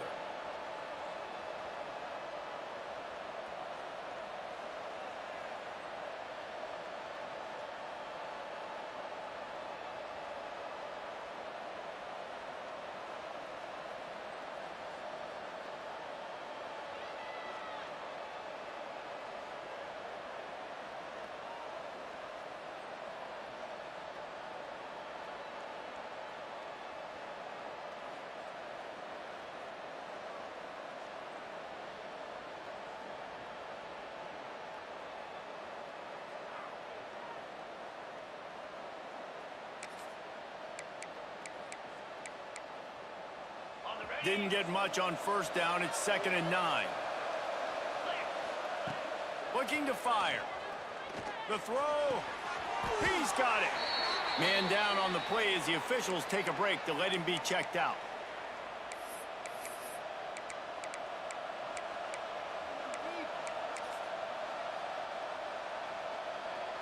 Mizzou coming out with a fresh set of downs.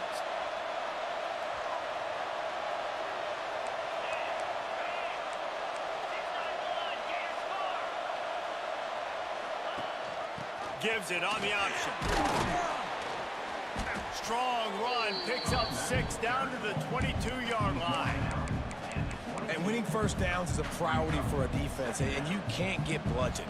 You can't get physically beat at the point of attack. You know the percentages. It's usually pretty good on first down that they're going to run the football. So them getting that big chunk, getting in 2nd and short, not a good job by this defense. Getting work done on the ground. He's pulled down at the 14-yard line.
Well, guys, Vanderbilt has the lead here as the quarter comes to a close.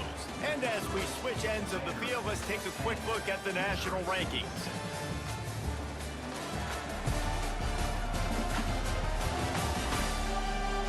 One quarter to go, and Mike, we have the makings of a classic fourth quarter finish.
They'll go back to work with a first down in the final period. Yankee blue! Yankee blue! Spire! They immediately call timeout, trying to preserve every second they can to try to rally here late. The Tigers didn't start this drive with great field position, but they have moved methodically down the field. Motion from the wide receiver. With jet sweep pass. And a good, solid pickup before the defense cuts him down. Well, and on these little push passes, timing is so important. You're trying to snap it right as he's getting a full head of steam. When he gets the ball, he's hitting the outside. David, it puts the defense in such a difficult spot. You immediately have to be rotating when you see that motion, so everybody's got to communicate and kind of bump over. That's why offenses love to run it. It makes the defense communicate and see if you can just get him out of a spot. They'd love to pick up this third down and get a fresh set with first and goal. Clock stops. We have reached the 2-minute timeout, and the offense is looking for a play to close this deal out. Not a lot of ground to cover and not much to defend. A big third down in the red zone.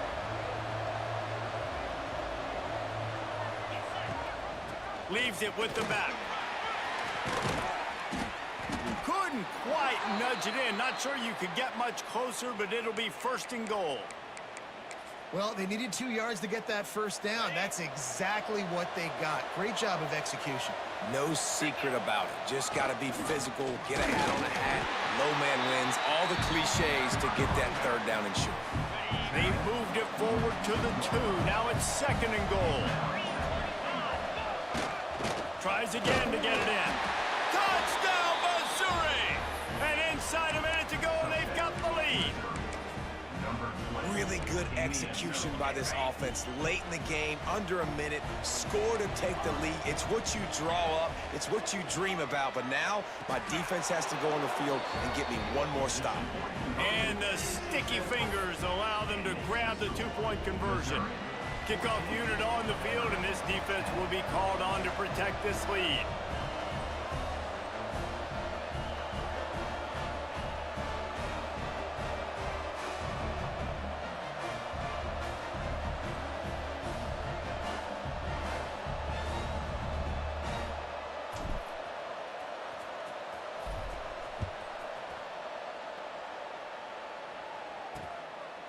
He'll take a knee. It's a touchback save every second he can as they try to put together this final drive. The drive starts from their own 25-yard line. They'll move the tight end. Off the play fake on first down, wants to throw. Oh, he dropped it. That deep ball was right on the money. You just have to make that catch. It's really hard to dial up big completions vertically down the field. At this juncture in the game, it's the fourth quarter, and the defense is playing with extra DBs on the field. They know you're going to throw it. Ball falls incomplete. And that did not work. Defense smelled that one out from the beginning. They'll hurry to the line with the clock still running. On third and long, he's going to have to turn one loose downfield. Connection to the right. He's out of bounds to stop the clock with 26 seconds to go. It will be a first down. They've got to move quickly here. Still a chance, but they've got to force the ball down the field. Looking to throw, it's Pavia. The hurry up now, second down, clock ticking.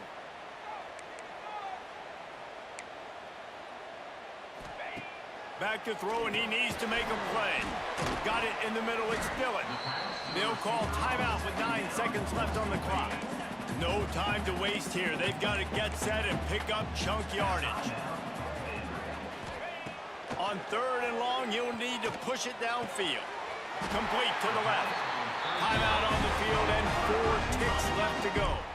And the Commodores with the first and 10. Looking to throw on first down. Takes a hit as he fires. The ball hits the ground, and this thing is over. An absolutely heartbreaking loss. Fans of defense probably love this game, guys. Fans of offense, not so much. But fans of winning? Oh, everybody's a fan of winning, and they found a way to get it done. A win is a win is a win is a win. It doesn't matter how you get it done. This was not pretty by any stretch. Phenomenal defense, offense. They've got a lot of work to do coming up. But at the end of the day, David, that's a happy lot.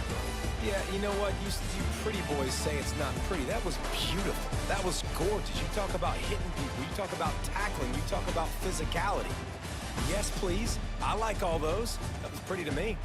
That's going to do it from here. For David Pollack and Jesse Palmer, I'm Reese Davis, and you've been watching another presentation of EA Sports College Football.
we'll see a squad from the ACC, the Stanford Cardinal, taking on the 12th-ranked team in the land, the Miami Hurricanes.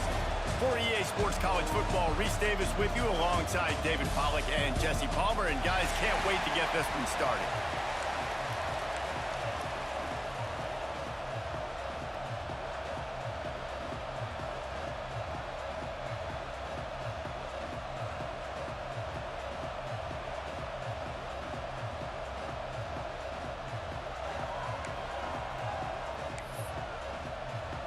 Stanford about to tee it up to get this one going.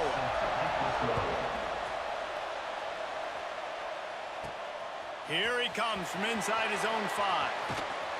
Didn't find any crease in that kickoff coverage, and he'll be stopped at the 17.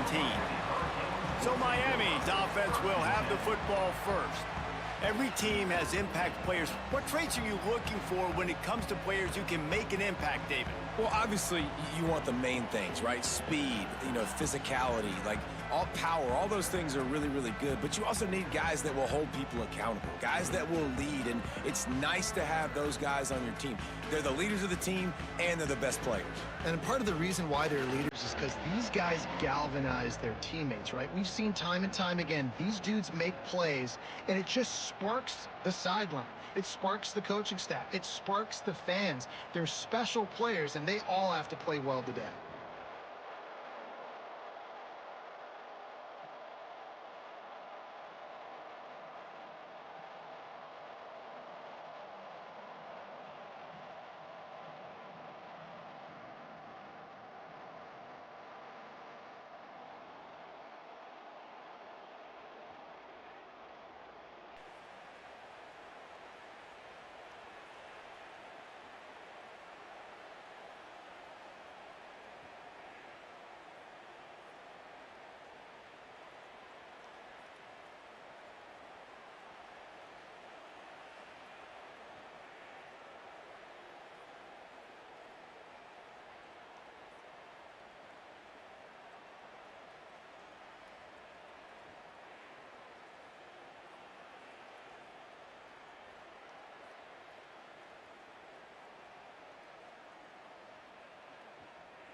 Okay, break.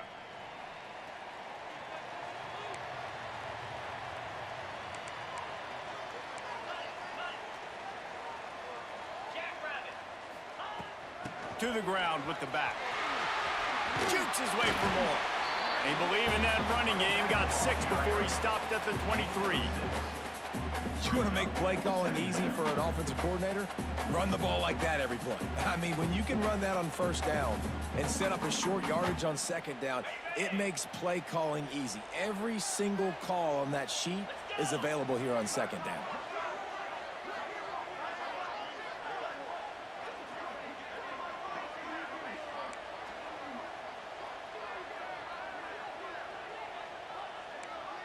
Wants to adjust the pattern. Looking to pass. It's back. He's got it. All down, but he has enough to move the chains. Well, they're working the slot receiver on a drag route here. He's just kind of fighting his way through the traffic. He's able to come out the other side and present a nice target for the quarterback. Offense has it at the 28 on first down.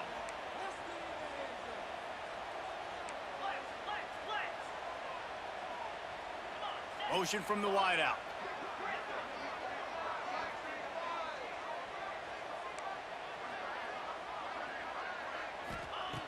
Looking to throw on first down. Bringing the heat. Got him, and nobody's close. Flips the field in an instant, and he has it down to the 25-yard line. You get a guy who can do that on the outside, and is sort of in the DNA of Miami's program. Yeah, just speed. Those are guys that put fear in you. Those are the track stars. The Sunshine State produces so many of them. Those guys can absolutely fly.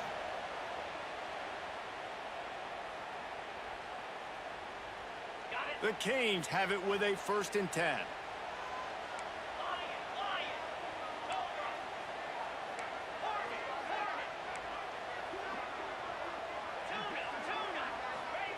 Wants to go up top on first down. Got the quick pass. And they bring him down quickly, but a good gain there. The Hurricanes can really attack on this 2nd and short.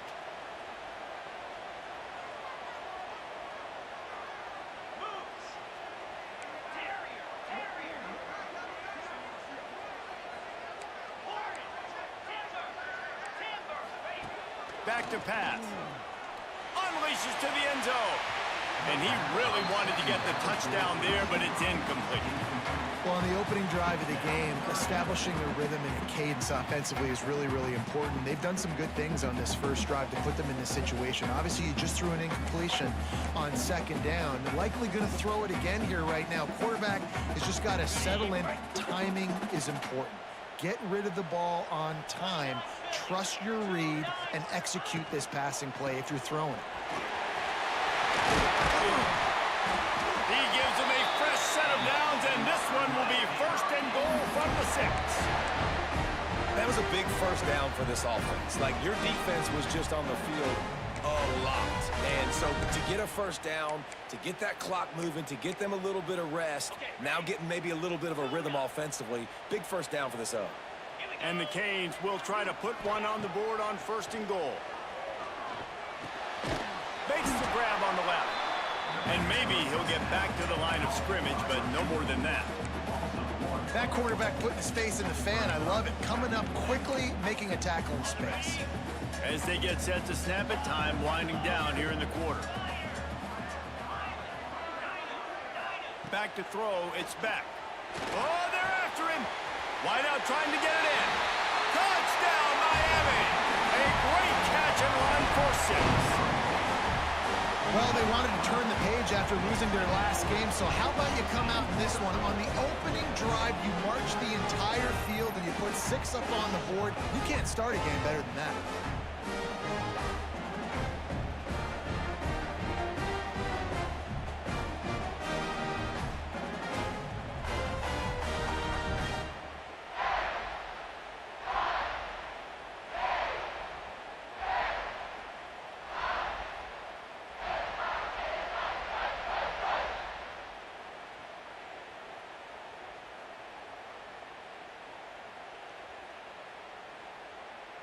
They get set for the point after as we have the first score of the game.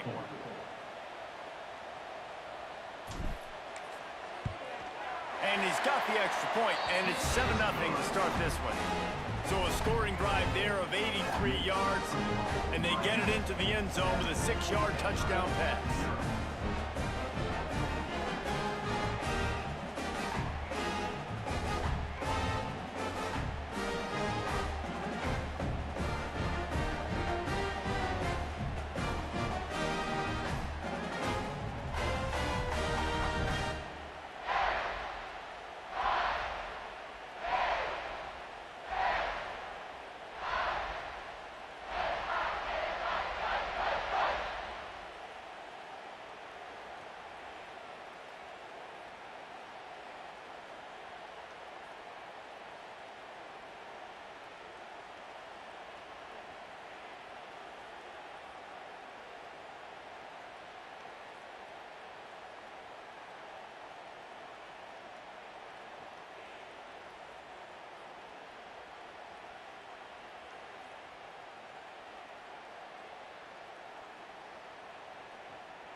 They're ready to kick it away, and this crowd is buzzing after that last score.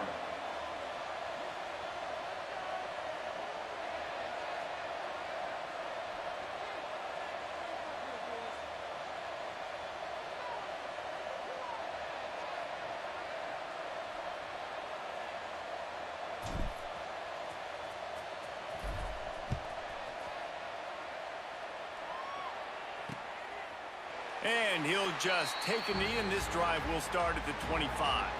So Stanford's offense has the ball for the first time. It's not often we focus on a matchup quite like this, but David, we have a couple of premier tight ends in this game. And we've seen it recently, right? Ty Warren last year, Brock Bowers the year before. Like, you can build an offense around an elite tight end, and both of these schools do it. The speed, the playmaking ability, the versatility. Palmer, I bet you wish you had a guy like this you could throw to. You're right, David. I played with a lot of NFL guys at tight end, but none of them were as dynamic as these two right here. And you're going to see them get the ball in a variety of ways. We're seeing offense change in college football, and one of the biggest reasons is the versatility now at the tight end position, and these are two of the best in the entire country. Now to see if these guys can get back in the game as we open the second quarter.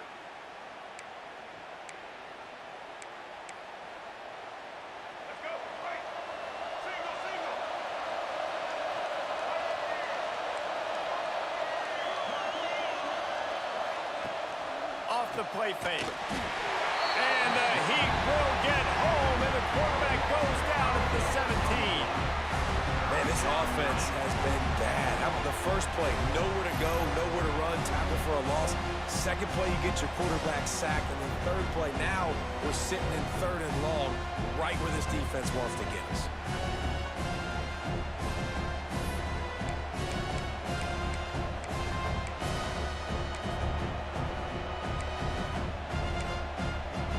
Now a lot of work to do to move the chains, keep this drive alive after that earlier sack.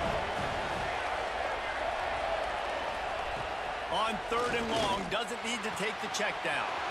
A strike downfield. And he gets it done on third down. They move the chains, and they'll mark it at the 44. Well, Reese, you and I were talking about this before the game. How is this defense going to be able to deal with all the speed they have offensively? You saw them just rip off a big play. And, Jesse, now their head's spinning just a little bit. Give up a big chunk play, and it's right back at them. Stanford going back to work with another first down. They'll send the tight end in motion. And the defense picks up a sack, getting the quarterback down at the 44.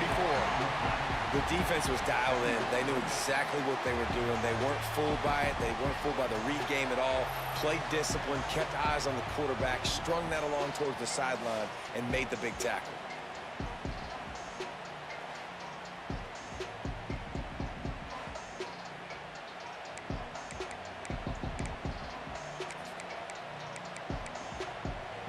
Plenty of work to do here on second and long.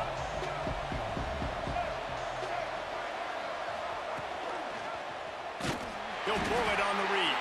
Right there to stop him, and that'll be a loss of 3.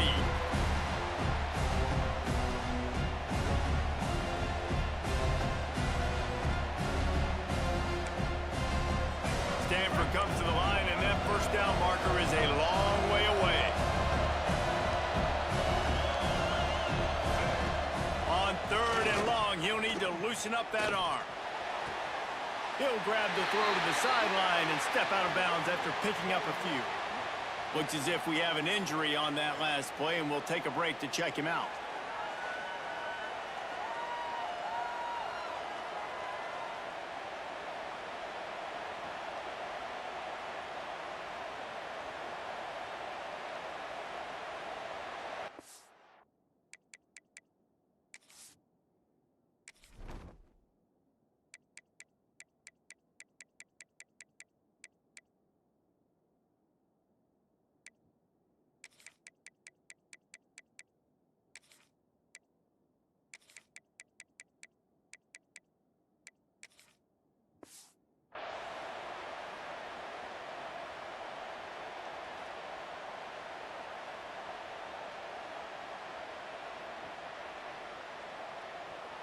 Stanford lines up to punt it away. First time we've seen their punt team this afternoon. First one is away, and boy, did he put in work in that loss last week, kicking it 5 times. That thing was down for a while, but the big bounce carried it into the end zone, and it'll be a touchback.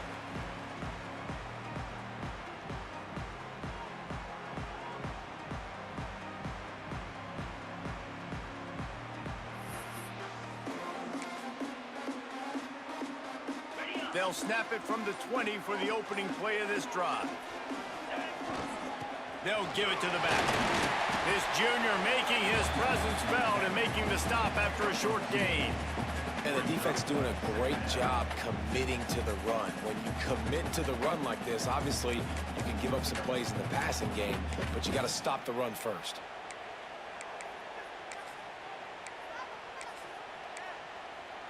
After the 3-yard pickup, they come to the line, 2nd and 7.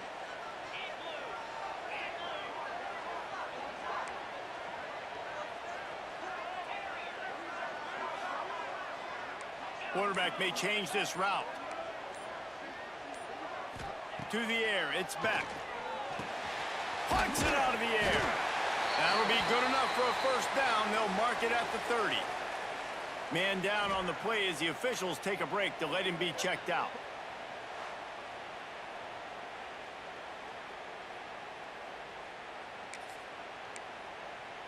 Now on first down from the 30. Looking downfield on first down. And he makes the catch. He's brought down, but there's a flag on the play. Let's see if it stands.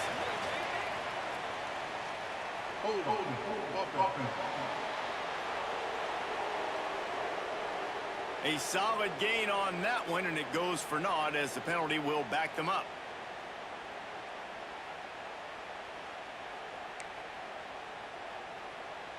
They put themselves in a hole to start. It's 1st and 20.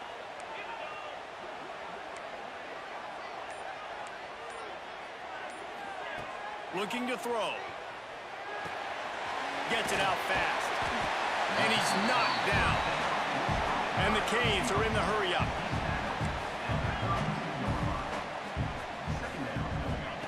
Looking to go up top, and time's running out in the half. There's a timeout on the field. Tight game here late in the first half. Oh, it's a missed opportunity. You know, the quarterback was excited. He saw man coverage. He thought he was going to have an opportunity to come up with a big play, but up front, they could not protect him well enough.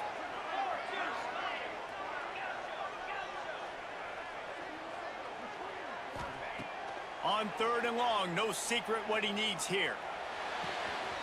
Finds a man on the right. Finally forced out of bounds. Maybe a step shy of midfield. They'll mark it up to 49. And they just want to give this guy a chance to make a play on 3rd down. And more times than not, he is going to deliver. He's so good, so efficient, such a good route runner. Got the speed, got the complete game. So you definitely want to highlight him, and especially on those downs that matter the most. If something's not open quick underneath, find him. He'll make those contested catches. Looking to throw, it's back. Quick completion on the out route. He'll go out of bounds at the 35-yard line. Big pickup there, and this offense is feeling it. Stop me when you've heard this before. First down. First down. First down. Just continuing to put first downs together. So far, this defense, they just can't find any answers.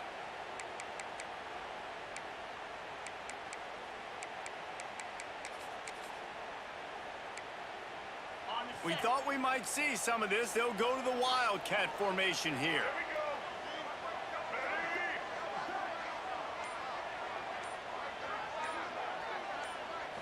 Snap to the back. Oh, he's got a chance. Breaks into the open. Out of bounds, right at the 20-yard line. Edge of the red zone, and they have their eyes on a score.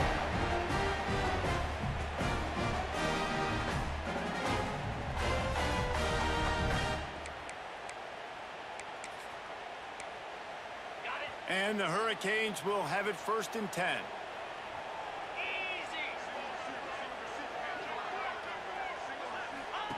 To the air on first down. Complete. He's guided out of bounds. They'll mark it at the 6-yard line, and this defense has to be reeling. The Canes line it up with a 1st and goal. Trying to find the end zone. Needed one more turn of the legs to get it in there, and he's denied just inches away from the touchdown. The offense will have to use its first timeout of the half. Looking downfield, and time is running short. Touchdown, Hurricane! Fit it in the window for the score. And they trust their QB to execute like they have the whole first half, and he delivers, and they build on this lead and build their momentum going into halftime. And with the extra point, they push the lead out a little further. They're set to kick it off. You think this crowd's going to get loud when their defense comes on the field?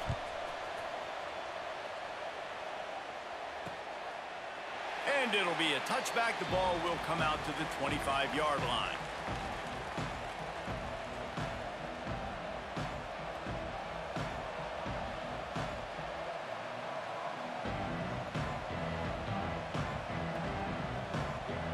This late in the half, here's the question. How aggressive will the play calling be?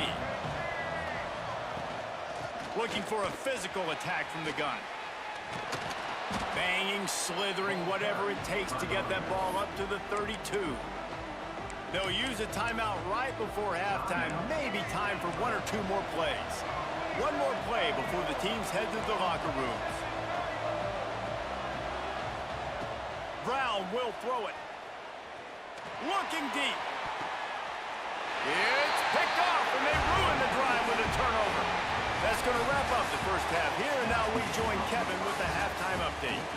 Gentlemen, this matchup on that field there in Coral Gables, sign me up for another half. And how do we possibly begin without singing the praises of this receiver?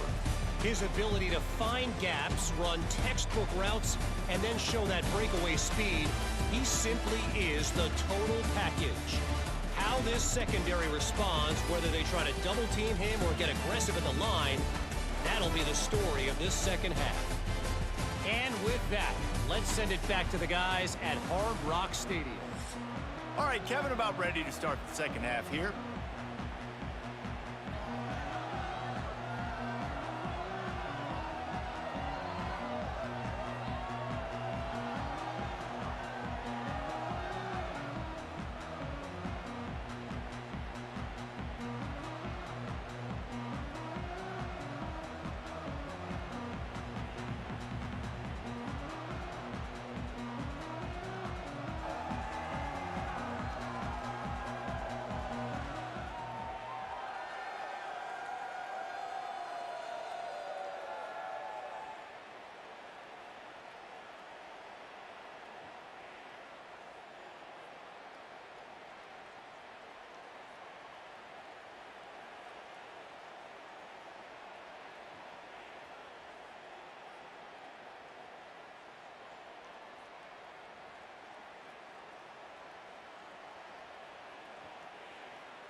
The Hurricanes will try to kick this one deep to get things underway in the second half.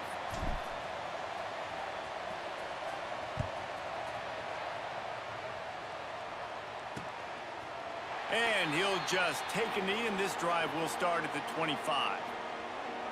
The Stanford offense making its way back onto the field.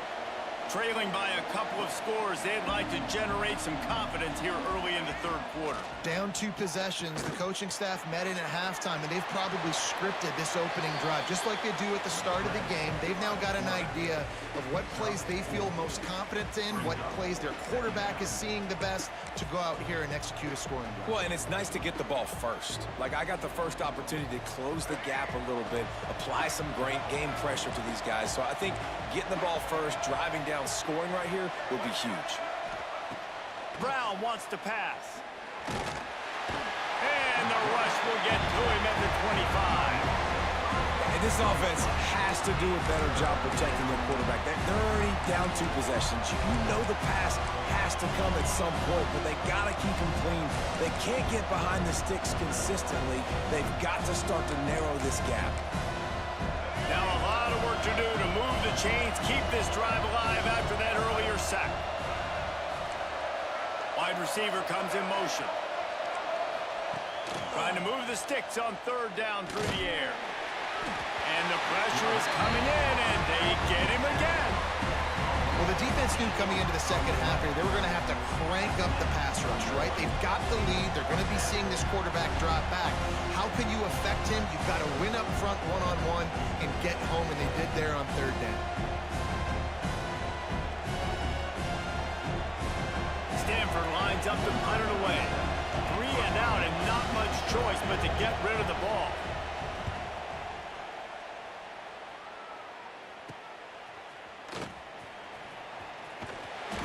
And the punt team able to sling him to the ground. And here comes that Miami offense back onto the field. They've come out smoking with touchdowns on each of their first 2 drives, and they're back to work now.